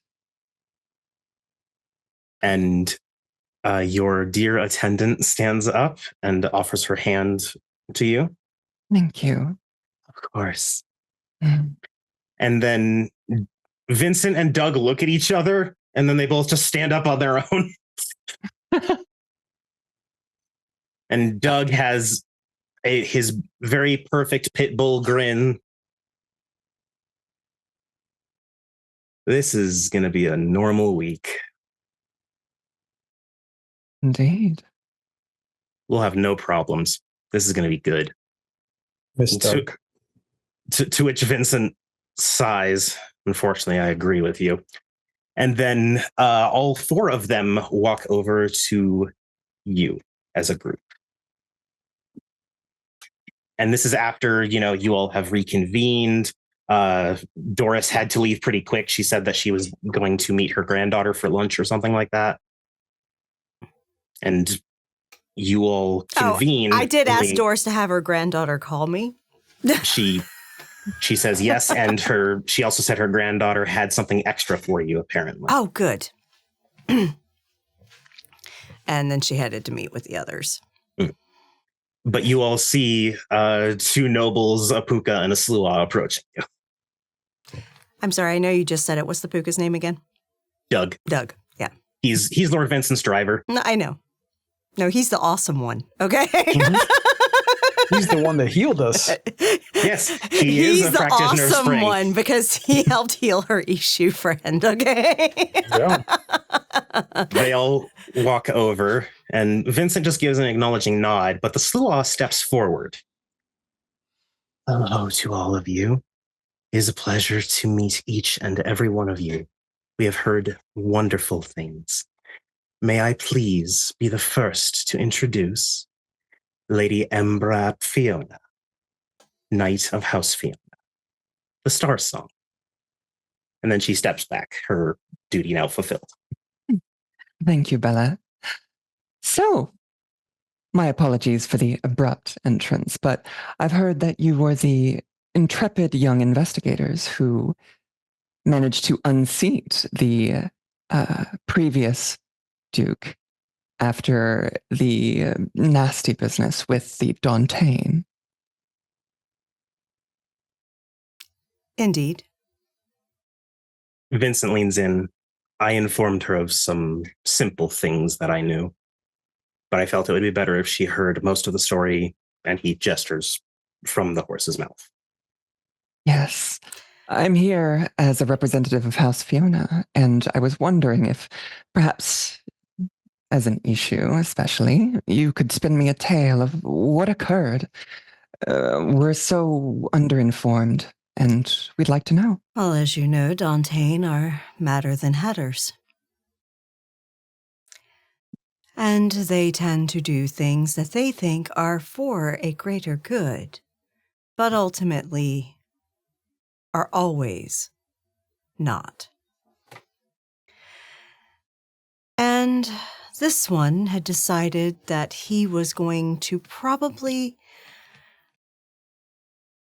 release enough glamour to create more Kithane en masse. It was intentional. However, It had erupted prematurely. The device that he had procured. And due to an accident in transport. So when it erupted, all hell broke loose, quite literally. Yes, there were Cathane crystallizing all over the city. Seelie, unseelie, all over the city. Sounds quite chaotic. Indeed. Chimera were changed by it. It was a profuse amount of glamour released at once. Please. The goat standing next to her looks up. Believe me, we changed a lot. Understandable. Meet my companion, Jolly. A pleasure to meet you, Jolly. That mask looks a bit uncomfortable. A bit. But I will tell you that in our investigation to find out what had happened, what had caused it, to track down all the leads for it, we come to realize in our investigation that it was because the Duke was Dante. When we came to approach the Duke about it, he initiated an attack. Well, he was not destroyed, of course. He was disabled. a Tontaine. Impressive and risky. Oh, I've actually seen what has been done with him. He is disenchanted and locked in the dungeon. Impressive again? Hard. It seems rather hard to have someone escape through arts if they cannot use them. From what I was told, it is a method that was used during the Accordance War. Yes, it was, because I helped re-enchant the person that they did it to. I understand. Which would be her. And he points over to the elderly knocker that was talking with Honey Badger and the other one. She is a master worker. Created weapons during the war that occurred here. The device that was procured by the Duke was one of her design. It was used to siphon off glamour from enemies. When it became exploded, it had stored up a lot of glamour over those years. So it all got released at once. I'm not sure if the Duke thought to do it all at once or if he was going to dole it out. I don't really care. All I cared about was there was murders happening, not just of Kith, but of dreamers as well. It was allowed that Thalain would be doing their bidding.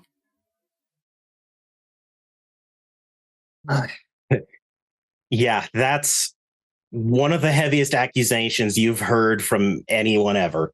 If someone's saying House Ailil is working with Thalain, that's no. I said the Duke. Oh, the Duke. My apologies. Yeah, I misheard you. Yeah, having Thalain doing their bidding because it was the Duke and his right-hand woman. Do you think it extends out to House Gwydion? Or was it more of a personal plot? Look, I don't waste my time getting involved with your she politics. Understandable. They're not for everyone. They're also pointless. I will say, does it really much matter if it came all the way from High Gwydion itself or if it was a Mad Dantain doing it? Does it really matter? Yes, the implication of either a person or an entire house would be devastating. Sure. Especially one that is established as the representation for the Seelie court as a whole. That sounds like a them problem. And it could very easily turn into many other problems. As a member of House Gwydion, I can tell you it does not extend to all of us. I'm very glad to hear that. Has House Gwydion been fighting back against House Aileel with the takeover of the city. Yeah, what have you been doing, buddy? And I've accepted forgive me, my role. Radari. Forgive me, Radari, but you are not noble. Oh, but he is. I am. The fuck he ain't. He's a No. He has a knight. certain air about him, I must admit. It has come to light that I am. He is a Sir knight. Radari. And you see Doug look you over. I've seen better. Thanks, Doug.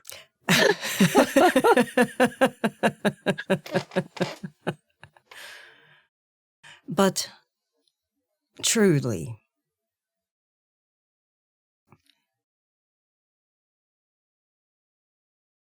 she looks to Vincent and says, "Any word on Rhiannon?" Yes and no. I believe she has joined another house.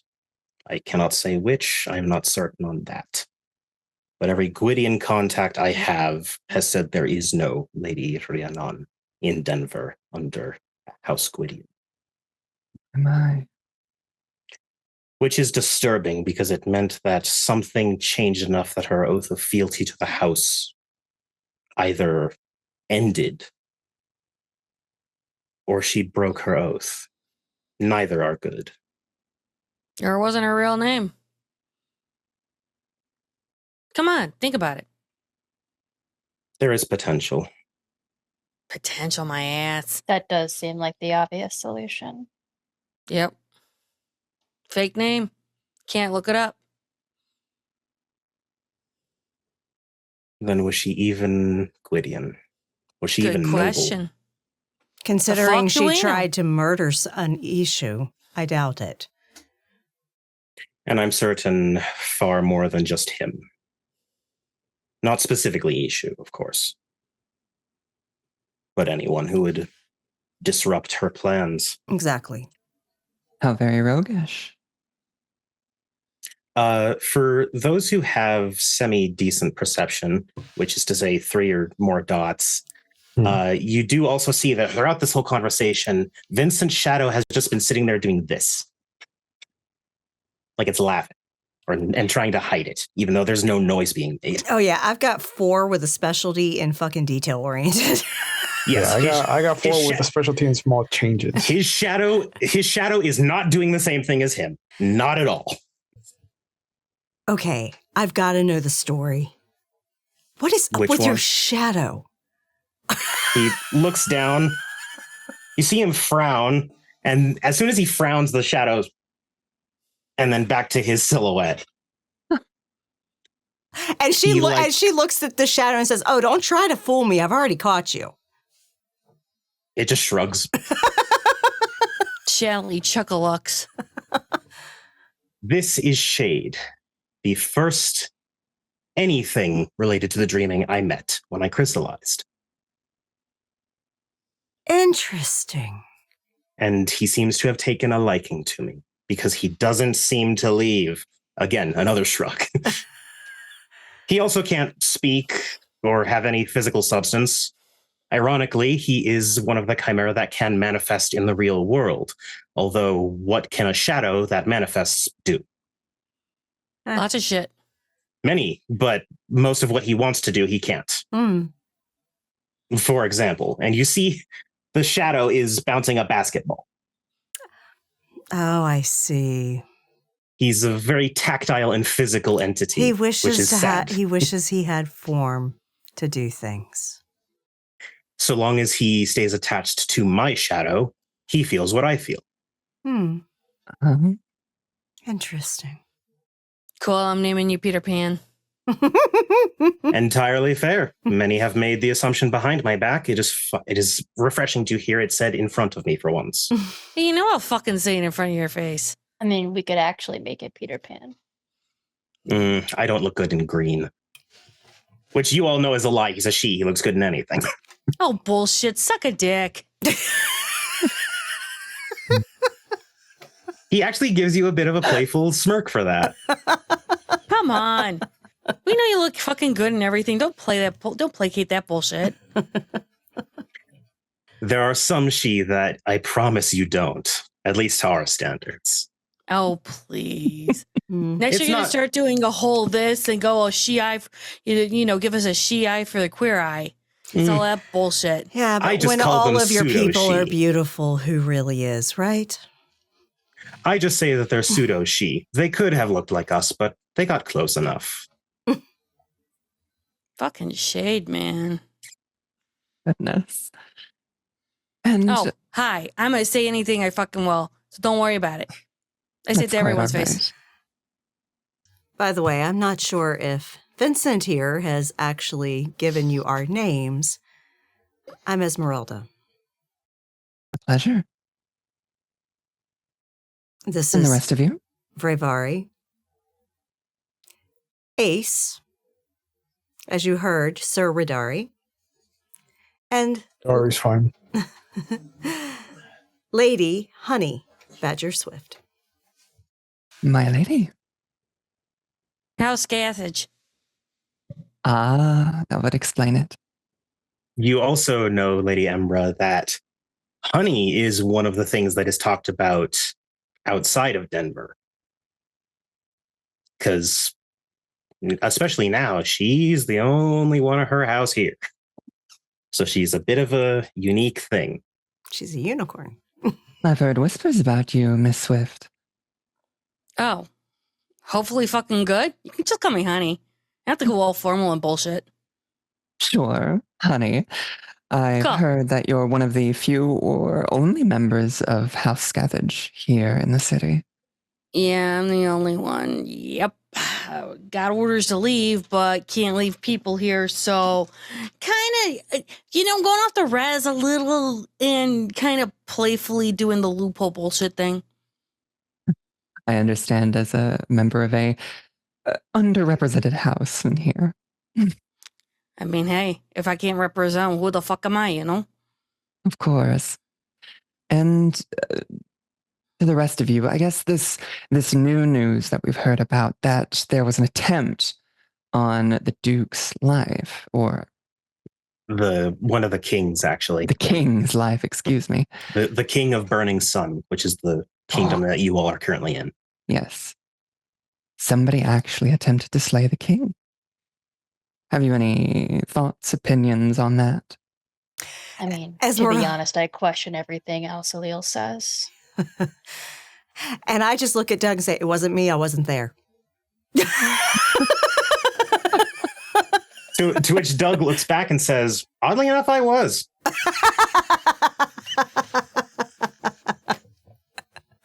Must have had good seats. Front row. Although, God, the people spilling beer on you from the back line is always the worst. Worst. You also have to be careful sitting in the front because you're in the splash zone.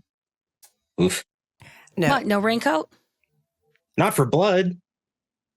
truly, we knew nothing of it. I understand. Well, I'll be set up in the city for a little while, just gathering information and trying to parse together a few things. But it was lovely to meet a lot of you. Hmm. And should you have any information on the goings-on between, I know, the noble things, the House Gwydion and House Aileel, don't hesitate to darken my doorstep, because I pay quite well. Sounds like you and I need to set up a time. I should Definitely. also say that there is potential of me rehiring all of you. Possibly. Are you just wanting me to call you again, Vincent? No. Thank you, though. If you ever I wish like to her. speak with me candidly, feel free to come and visit me at my home. Oh. Pete, we got to talk about rates at some point. There is no job from what we've heard. The assassins are taken care of. Exactly. The king is safe and healing. Like, there is We're not a task force to be commanded. No, that is why I said rehire you. I would pay you again. I do not consider you my employees. I consider you the same way I would consider contractors for my law firm. You work 1099. independent. I will consider your offers, but I have other important things to handle first. Of course. Thank you all. I believe I will be taking my leave. Doug, Yes. let us go. And Doug turns to all of you. Take a shower and then heads out. Take a shower. Bye, Doug. And he gives a very lazy wave over his shoulder. And then, no, sorry. What I was going to say didn't end up needing to be said. My apologies. Lady Embra, you feel someone tap on the side of your shoulder.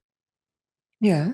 And you do see your dear attendant, my lady. Yes, Bella. If you would wish, I can get started on the alternate information. I would very much appreciate that, my dear. She gives a curtsy with... You all see that she's also barefoot. Her pale skin, very noticeably pale, and the only indication of difference in color is the slight bit of dirt under her feet. She's not wearing shoes at the moment. If you all will pardon me, Of course. I have something I must complete. And then she also heads out, although she weaves through the crowd in a very unsettling sort of way. She twists in ways that a body shouldn't twist, and gets through spaces that a body shouldn't get through. It's not natural. And then when you see her leave through the main doors to head back into the Brown Palace proper, she barely opens those and squeezes through it before shutting it as well. She knows she can open that more, right? She has her own way of getting around.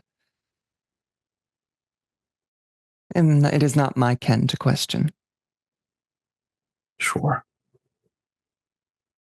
Regardless, thank you all for the information, and I may be in contact. You seem like a interesting bunch. And you are closer to many things in this particular investigation than others, so... Yeah, it's funny. A bunch of them didn't really seem to want to work. My apologies on that front. For all of you, could I please get a roll of perception alertness, difficulty 7? Oh. Or my apologies, all who feel that you would care to notice something. Yeah. I have a specialty in small changes. Like, I'm going to notice it. And detail-oriented. Awareness. What was the difficulty starting on? 7. 7. Tell me I can roll dice, yes. Come on, man. 2. Wow. Wow, those Everything dice are got- not happy with you, Cor. I'm sorry. 4 successes. Okay. Specialty tends to Success. explode, correct? Absolutely, they do. No. They explode like season 1. That's 5 successes. All right. So, in ascending order, those with 0 successes see nothing. But that's none of you, it seems. Those with 1 success feel like you're being watched, but you can't tell where or who. 2 successes. It's not a feeling. You are being watched, but you can't tell where or who. 3 and ascending. Sir Simon at Baylor is watching your group from across the room. And as you all can sort of guess, he's probably been doing it since you were approached by the other she. But he's just leaning against one of the pillars on the other side, not hiding that he's looking at you at all.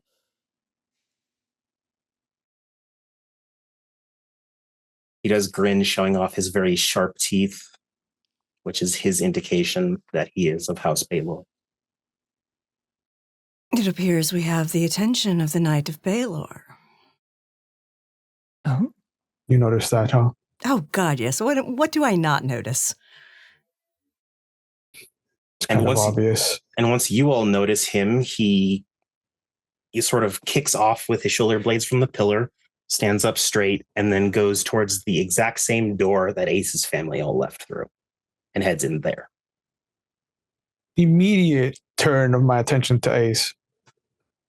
Well, isn't that interesting? Nobility in a court, speaking with nobility also present in a court. Are we really surprised? there he is. I mean, hell, we've got 3 nobles right here. Would Did you have like 4.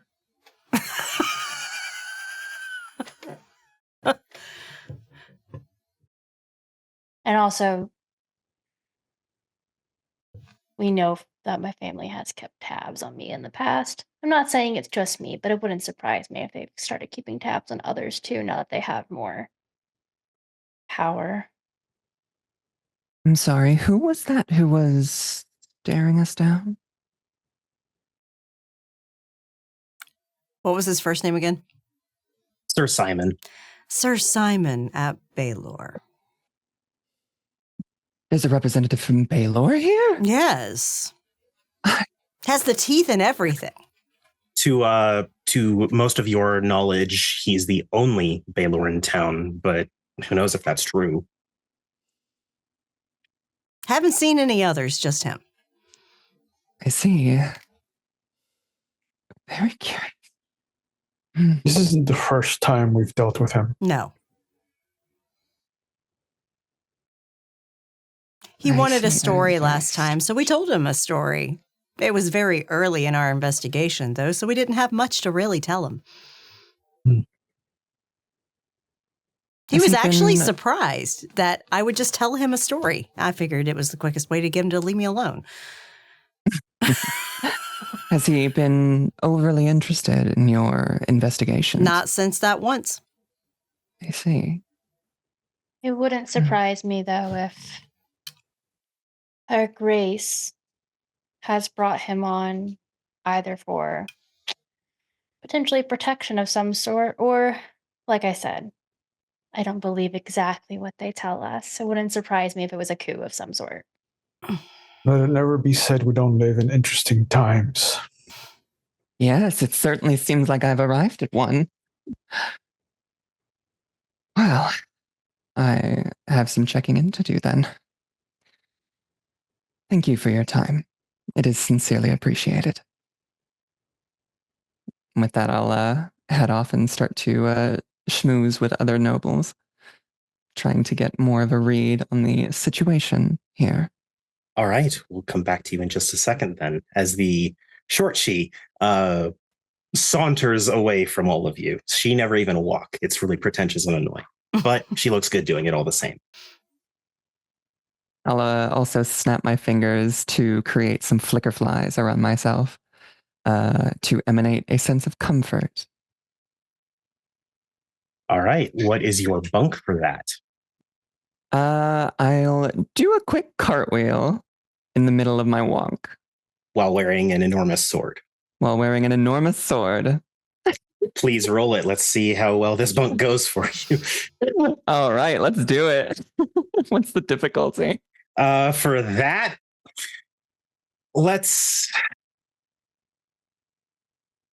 I'll say 7. It's not going to be that difficult. It's your fucking sword. Fair enough. And what am I rolling here?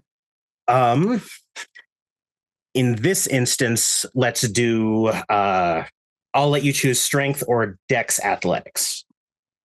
We'll do strength athletics. I think that works much better for me. Gotcha.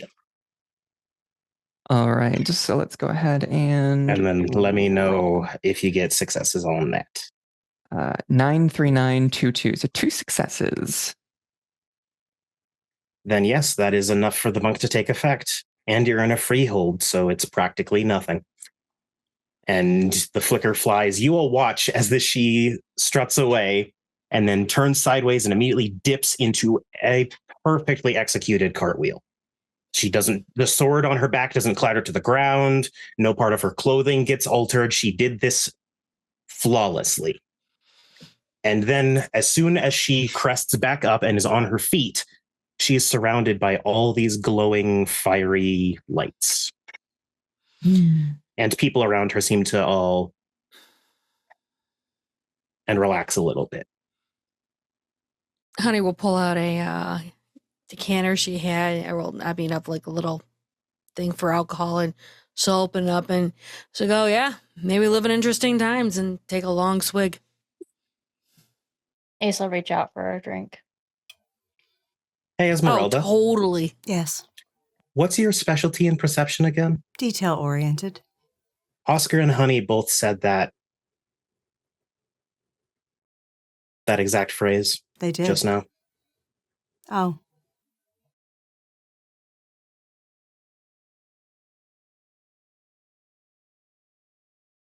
Weird. You two are talking in sync now? Oh, I thought you meant the cartwheel. It's just another shoe showing off. No. Please. Like I pay any damn attention to them. Smart. Oh, one of my players is in for an uphill battle this season. It's fine. She won't mind. I mean, hell, I think one just invited me to shag him at his place, and that's not happening. Hey, you never rolled to see what his intent behind that was, so... Yeah. It felt like that was just subtext. That felt like that. I mean, I'm not the best at storytelling, but even I can read between those lines, okay?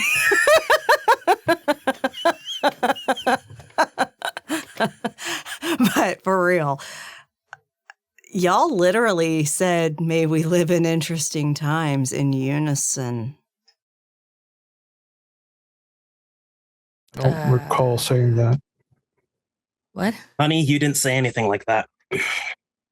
No, y'all. No, I said, look at the fucker flip, and then I drank. No, you didn't. Both of you said it. She looks at Bray and at Ace. Did you hear it?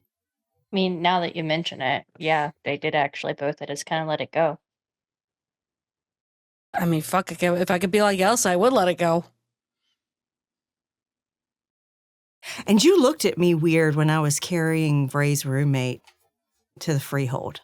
What was up with that? And she points at Oscar. Me? Yeah. Oh. I don't know. There was a At lot the of things party. going on at the party. Yeah, there was. But you looked at me really weird. I don't remember. Hey, Oscar. Hmm? Roll willpower difficulty 9, please. Oh my God. Look at this. The issue making the troll remember. Oh my God. She gonna make him remember his story. I mean, I have a thing to do too, potentially, to help him remember. I can give full disclosure. This is not a rule to remember. Okay. I mean, I can do something to help him remember, potentially. Good thing that the ones don't count against, because I got one success.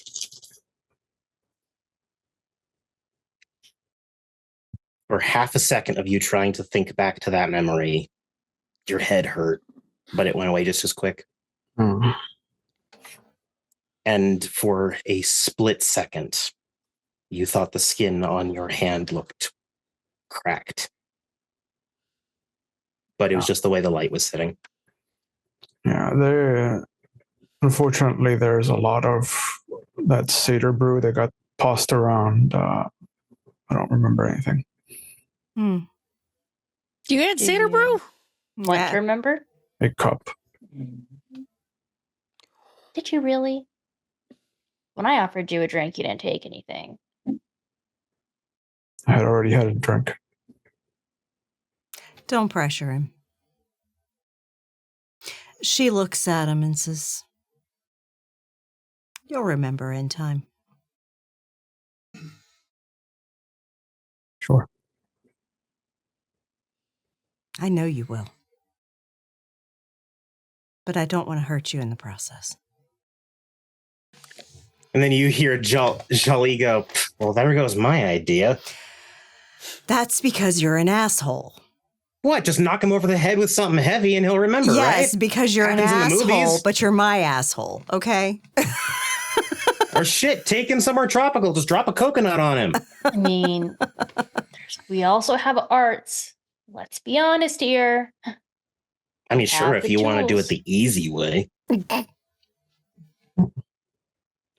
I've been learning to soothsay just in case. To forge my own path. So That's fair. But it is weird that both of you said that at the exact same time. Same intonation and everything. That was weird. And for everyone with perception specialties, you notice something else. Someone's approaching you all from the back. You all turn to see a young troll who you met in a YMCA bathroom. Oh, the baby troll. She is dressed in a tank top that actually has weirdly enough, like a burn or two on it. You're not sure where that would have come from. And then just some faded jeans as well. And she's got like a heavy sort of coat just slung over her arm as she walks up. I'm not interrupting anything, am I? Of course not. We're just bantering. She walks up. Hi, Oscar. It's good to see you. hold her hand. It's good to see you too. She squeezes and then lets go. So, assassinations are a part of this world too, huh? Oh, fuck yeah. I was talking Probably more common. I was talking to some of the other people around, and no one can make heads or tails of it.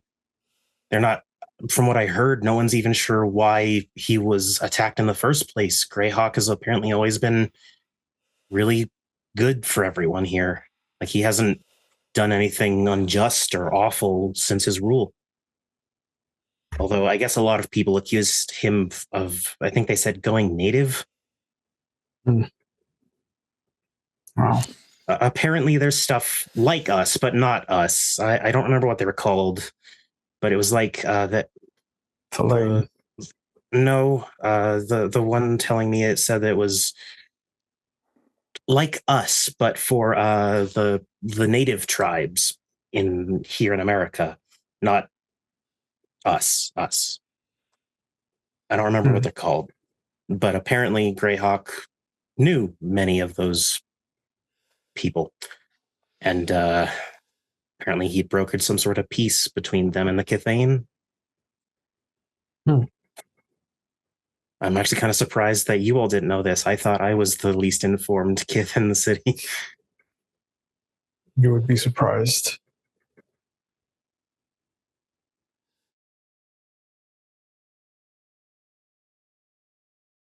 How have you been adapting? Oh, it's actually been pretty good so far. I got accepted to CU Boulder. Nice. So I'll be going to school soon. That'll be nice. Good. Yeah, I'd taken a gap year before because I wanted to focus on some swimming. Also, can I ask a bit of a probing question from all of you? Who was the other she woman with you? I've never seen her before. That is Lady Embra of House Fiona. She's new. Well, here. I guess. She kind of looks like a way a friend of mine described once. With the mask and everything? Mm-hmm. And short like she was? Short, yes, but not, they didn't describe, any of the Kith side of her, just the human side. So maybe they didn't see her the other way. But that friend lives out more towards the foothills than over here. So I'm not sure if she came from there or what.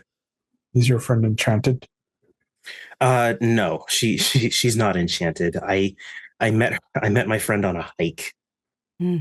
Just I wanted to get into the mountains for a bit. thought it was a good way to do it. Mhm. She... Why? Sorry? Why was your friend describing her? Oh, just talking about different women and stuff that she says that she... I don't think she said hold a candle for, but more like appreciates or respects. And she said, and there's one woman that I respect and appreciate, and I don't even know who she is. And then described almost exactly what that woman looked like. Those were the words that were used: respect and appreciate.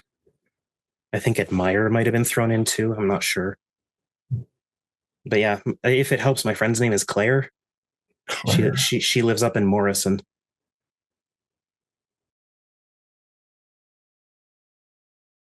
I have you take me to her. Maybe. She says that her living situation is a bit weird. We can go for a hike.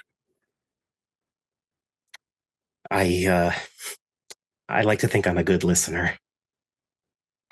Not to the degree that some, and she like points over just at a random puka.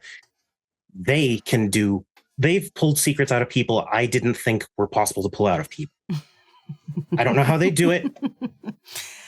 They're just puka. I just said it, and she giggled, and that was it.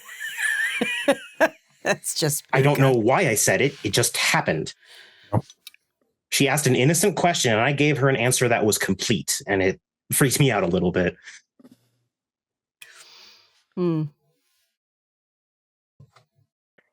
it's part of their charm. I guess. Charm. They're a little hard to listen to. Everyone said they always lie, but the problem is then the puka started saying they always lie. So they don't always lie. I think they have to force themselves sometimes if they wish to really tell the truth. That sounds incredibly frustrating. Oh, I'm sure it is. We all have frustrations that we must bear. It's hard enough that I keep bumping my head every time I go into places now. Because I keep forgetting how tall I am until I have to go through a door. You come from a strong lineage too, so you're going to get taller. Yeah. Great. Oscar, as a quick curiosity from your storyteller. Yeah. What did you do with Brindle's staff? The dark oak wood staff that was recovered from the fight with Killian. I still have it. You do? Okay. Yeah. Just making sure. Didn't know if you gave it to her or not. No. Well, I just wanted to say hello to everyone. And I guess ask who the pretty girl was. If you meet Princess Schnook's longsword, you can't miss her. The sword is bigger than her. It looks like something that we would wield, and she gestures between the two trolls. Hey, bitch, I will wield that shit too. Well, sorry, I guess you too, but... Most things in this room are bigger than her. I think everything in this room is bigger than her. Except That's for why some I called of the her Princess Schnooks. Except for some of the Chimera. I think some of those are tinier. No, I don't get your references most of the time. What, my references or hers? Yours. When have you ever gotten any of my references? That's what I just said. As far as Claire is concerned, let me know if she wants to go on a hike so that we can meet her. Yeah, I think she said she was busy doing something for now, but I can at least call her and ask. Yeah. Maybe if she's in an okay spot, you all can go up to Morrison and see her. She's welcoming enough. I want to go to the Blue Cow. Oh my God, they got the best fucking milkshakes ever. Finally, a Colorado thing I don't know. Oh my God, they are fucking amazing. I don't know what that is either. Noted. We could hitch a ride on Lucifer and have a really good time up there. Oh, fuck yeah! No, that is not a thing. And God, I can't even remember. Did I call this troll girl Madeline or Caroline? No. I think I called her Madeline. She, as you say that, ride Lucifer. Yeah. The crazy demon horse chimera that tears up the streets and runs people over. It is Madeline. Good memory. Yeah. I See, mean, this... that's the frustration I have to deal with is I want to do all the crazy shit. Okay. I was about to say, I mean this in the most respectful way I can, but are you mentally okay? That's always in question. But I want to join her on this shit. I mean, that'd be fucking amazing. All right, that's not two of you. I mean, I will always do the wildest freaking stuff because think about it. My people are known for the stories. Imagine the story that would be. I mean, you do have a story with Lucifer and you aren't telling it. Oh, I'm not saying I'm not telling it, okay? I'm telling that far and wide, okay? The night we were chased is plenty close to Lucifer that I want to get. Oh, come on. He nearly Such an ran adventure. Jesus Christ. He nearly ran me over when I was doing a quick bike ride around the city before it started snowing. I had to swerve out of the way. Yeah. And then I crashed into a mailbox. Unfortunately, the mailbox was hurt more than me. Yeah. Yeah, I've had to learn to fly to make sure that he doesn't catch me by surprise again. You fly? So I guess just be careful, all of you, for that. I'll admit, people say that trolls are brave, but I think we have limits. You'll find yours. Hopefully in no way that's stressful, huh? Right. Well, it's always good to see all of you. I'm going to go head home for now. Take care, Safe, Madeline. Maddie. Come by Take the care. bakery anytime. Of course. And my mom tried some of those scones. I don't think she's going to want any other scones anymore. So thank you for that. Oh, thank you. And then she heads out of the freehold as well.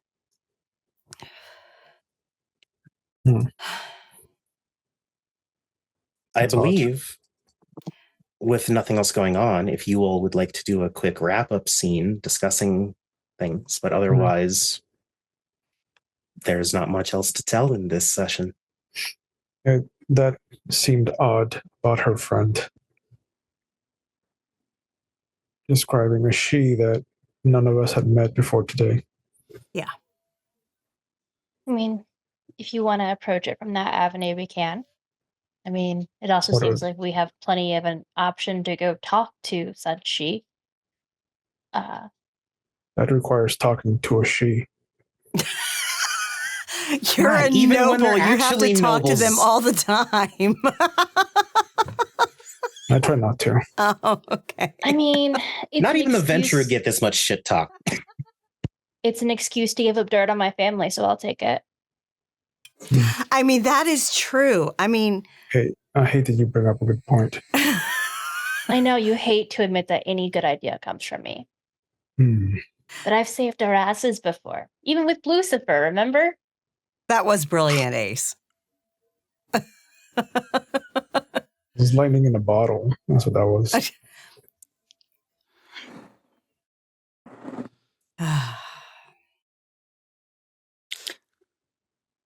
I just laughed that she called us all young. Yeah. The fuck? It's adorable. Might have to do with her size. I mean, can you actually get down to her size? I mean, makes you wonder how old she is. Huh, she. I'm leaving. And I will turn to leave. Very well. I should also just point out, as common knowledge for all of you, even though Ace's pun was hilarious, it was also accurate because she, at least Arcadians like Lady Embra, have been alive for a lot longer than their body has. Yeah. They have been around the block. Most of them are actually fairly old.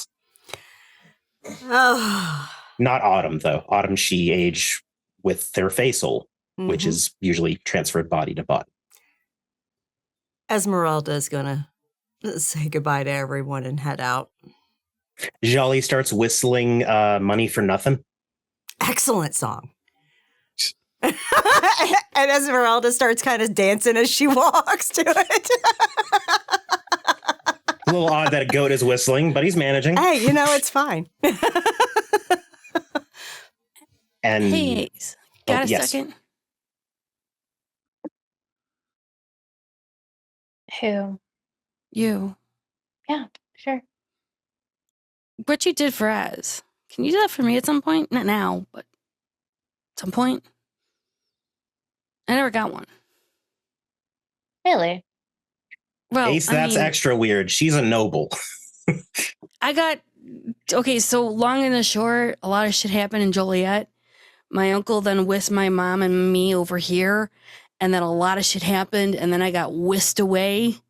So there was a lot of moving about and moving me around, and we just never got to it. I mean, yeah, I can.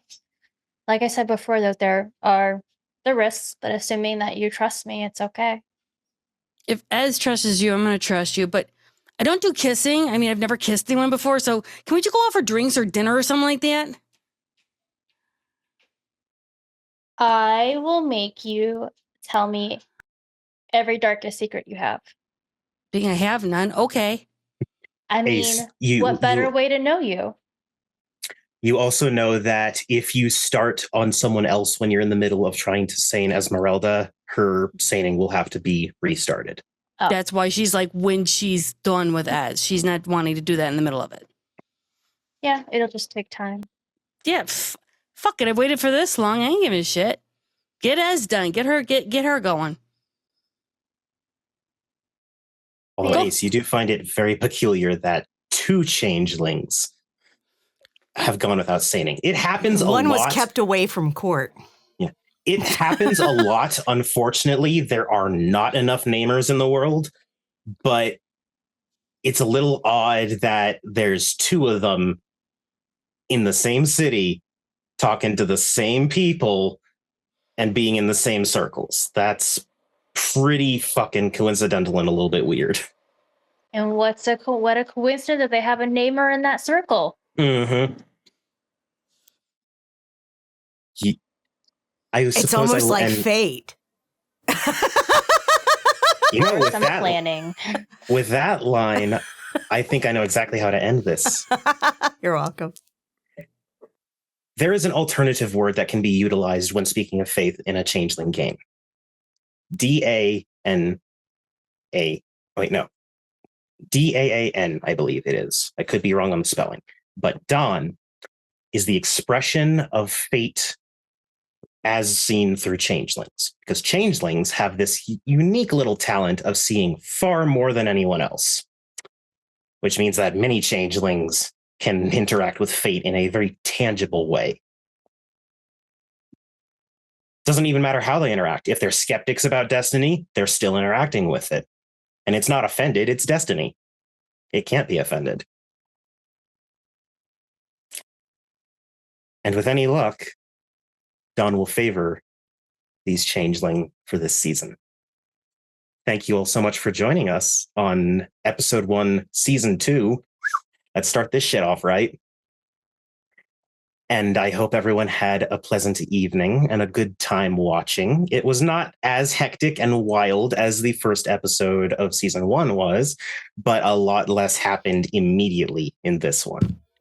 So again, I thank all of my players for being fantastic role players and little shits. And I believe I can pass things over to the outro portion. Yes. Thank you, everyone, for joining us this evening as we kicked off this new season of Changeling the Dreaming Stained Glass. I am so hyped that we are finally playing this and so hyped that Evie has joined us. It'll get better. It'll get better. I promise. No, I love it. Are you kidding? This too shall pass. Instant drama. Like a kidney stone, but it will pass. It will pass. Not going to say it won't be painful, but but thank you all for joining us. And absolutely, we Maddox cast this game from applications for a casting call he posted on our Discord. You want to be a member of our Discord if you are interested in playing at our virtual tables. You also want to just hang out there if you want to learn more about the games we stream, or just jock with an amazing community of people. For real. So make sure you join us there. And that link is in chat right now. And of course, if you want to catch up on season 1 of this, if you are new, I saw some people in chat saying that they hadn't seen this before and they were hooked. So literally, if you want to check out the first season that led us to where we got here today, go check it out on our YouTube. Seriously, we have tons of World of Darkness content there because we stream like all the fucking World of Darkness games. And then on top of that, we also have content for other systems, like some Powered by the Apocalypse games. We've got Bluebeard's Bride. We've got Monster of the Week. We've got, all kinds of games. I mean, seriously. So check it out. We've been doing this for like 5 years. Loads of content. Also, check out if you like Call of Cthulhu 7E or D&D 5E, check out the link to the Ishvel channel there. That is where our European GM, Dr. Tis, posts her content for perpetuity. So go check out her stuff there. And check out our amazing friends, many of which are right here at this table tonight. That list. Links are in the chat right now. Go give them a follow. Give them some love from the McStabbers. And I'm going to go ahead because I do things a little differently than my husband does. Junie, what you got going on your channel? Strangling yarn, stabbing fabric, and playing games by killing people with first-person shooters. Excellent. How's the progress on Uncle Oski going? Or is it finished yet? Oh, no, we're working on it. He is a slow process. Very slow. We're working on him. That will be merch when it's done. Oh, absolutely. No one wants any Uncle Oski things. Like everybody wants Uncle Oski. Who doesn't want to drink Uncle Oski? I have an Uncle Oski mug. If I wasn't broke, I'd own most of the studio merch. I mean, you have an issue that is literally fascinated by the story you have forgotten. Your own. You're going to be remembered. Listen, I sent Maddox a couple of ideas and I was like, hey, just in case you feel like this is a good angle.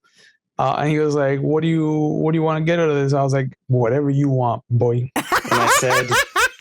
And I said with a little devil emoji, okay. Okay. And your response, Uncle Oski shit. All right. So, Ravner Sarkon, what you got going on your channel? Wow. Hi, everybody. I stream TTRPGs here on Twitch as well. Slowly rolling out, trying to get back to my schedule after having some health issues that I've had to take care of.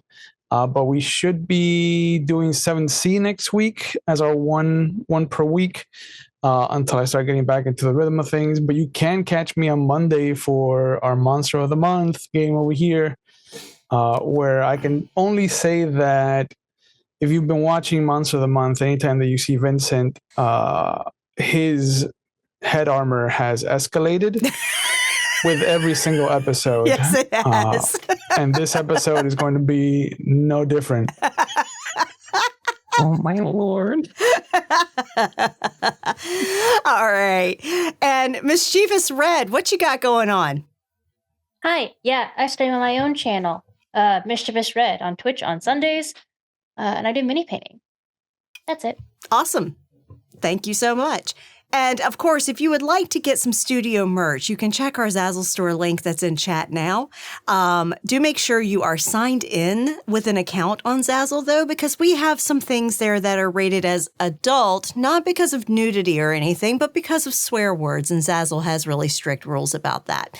So go check it out. Get yourself a Camp Wish a Motherfucker Would t-shirt that has counselor written on the back. Okay. Seriously, because it's a badass t-shirt, but you got to be signed in to see it.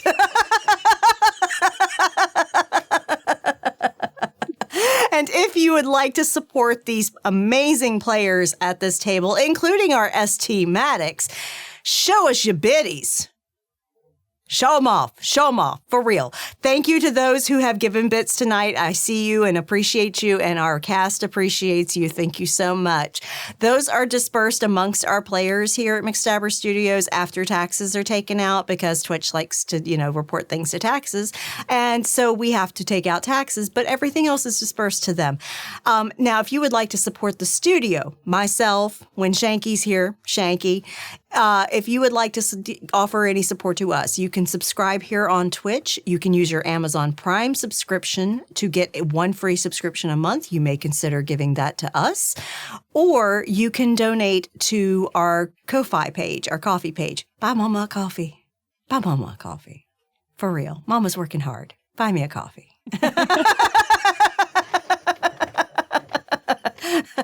Mama has 3 games in a week, y'all. For real. Buy me a coffee. And don't let it be fooled. Espresso means that there's less caffeine, not more. Exactly. All right. You're any nut, you're outie. Are y'all playing on Saturday? That's right. They're not playing this Saturday. They're on a break. I forgot. He's coming over here. Shanky in my ear just told me that. Remember, he's coming over here. That's right. We're doing barbecue. Yeah. Okay. I forgot. Jealous. So jealous. So jealous. Yeah, I picked up a giant fucking pork shoulder from the grocery store. It's going to be delicious. But yeah. Sending Tupperware. Send you Tupperware. So coming up over the next week, what we have going on, we have on Friday at 8 p.m. Eastern, our next episode of Season 3 of Vampire the Masquerade V5, Kansas City, Domain Divided. Y'all, this war. It's fucking war, man. It's fucking war. And it's about time the coterie starts fighting dirty. It's going to be great. It's going to be great. As the amazing Ravner's Archon, who volunteered to play my character's antagonistic enemy of a brother. Thank you. Thank you. Hey, so long as you all follow the Geneva suggestion, you'll be fine. Yeah, it's fine. Does that really apply to vampires? Does it really apply to vampires? That's why it's not a convention. Yeah. I think this last Friday was the first Friday that I didn't send Shanky anything. I was like, I want to let them stew for a little bit. And you saw what we did.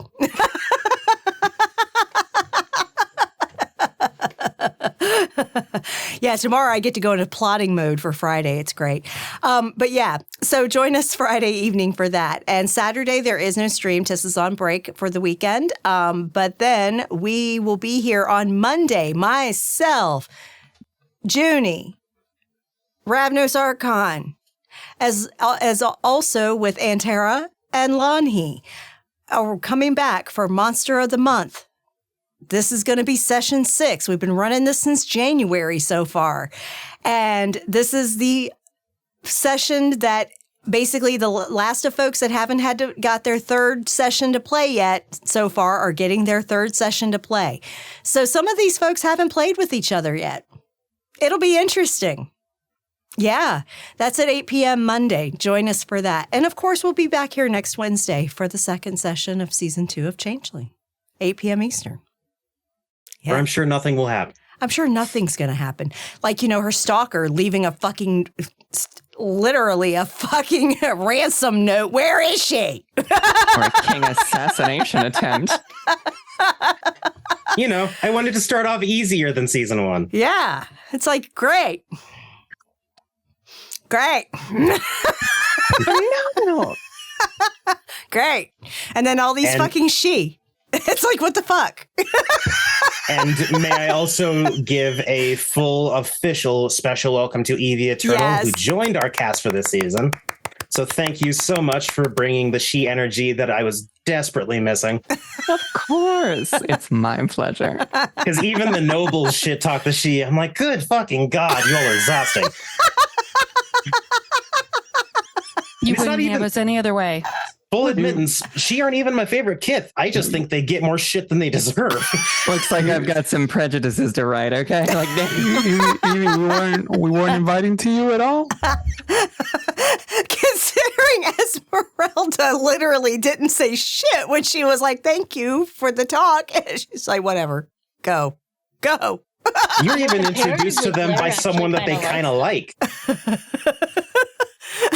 Uphill battle. All right, we got this. Yeah, it's going to be great. But seriously, as we roll out, take care of yourselves, y'all. For real. There is a lot of bullshit in this world, and there is a lot of hateful things and hateful people.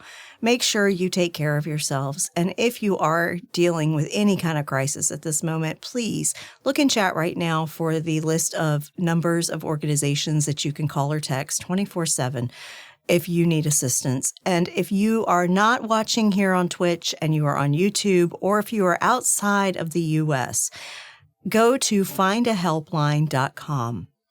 There you can look up by your location any resource for emergency assistance lines that you need, okay? And it covers over 140 countries. So please go get that help you need. Seriously, it's rough out there, y'all. It's rough. And being in a position where you need emergency help does not make you weak. It's not a negative thing. There are people there that want to help you. Get that help. And also, I'm a registered nurse. I'm going to tell you, take care of your body too, because as the mind goes, the body goes. For real. They work in conjunction. They really do. And, if one's not well, the other isn't going to be well for long.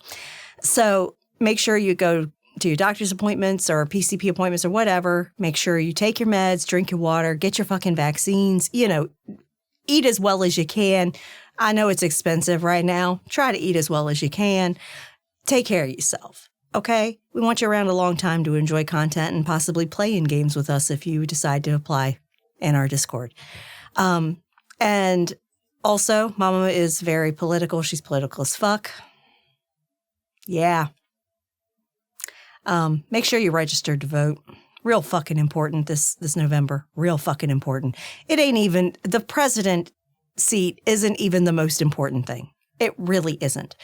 Every seat in our U.S. House of Representatives is up for election.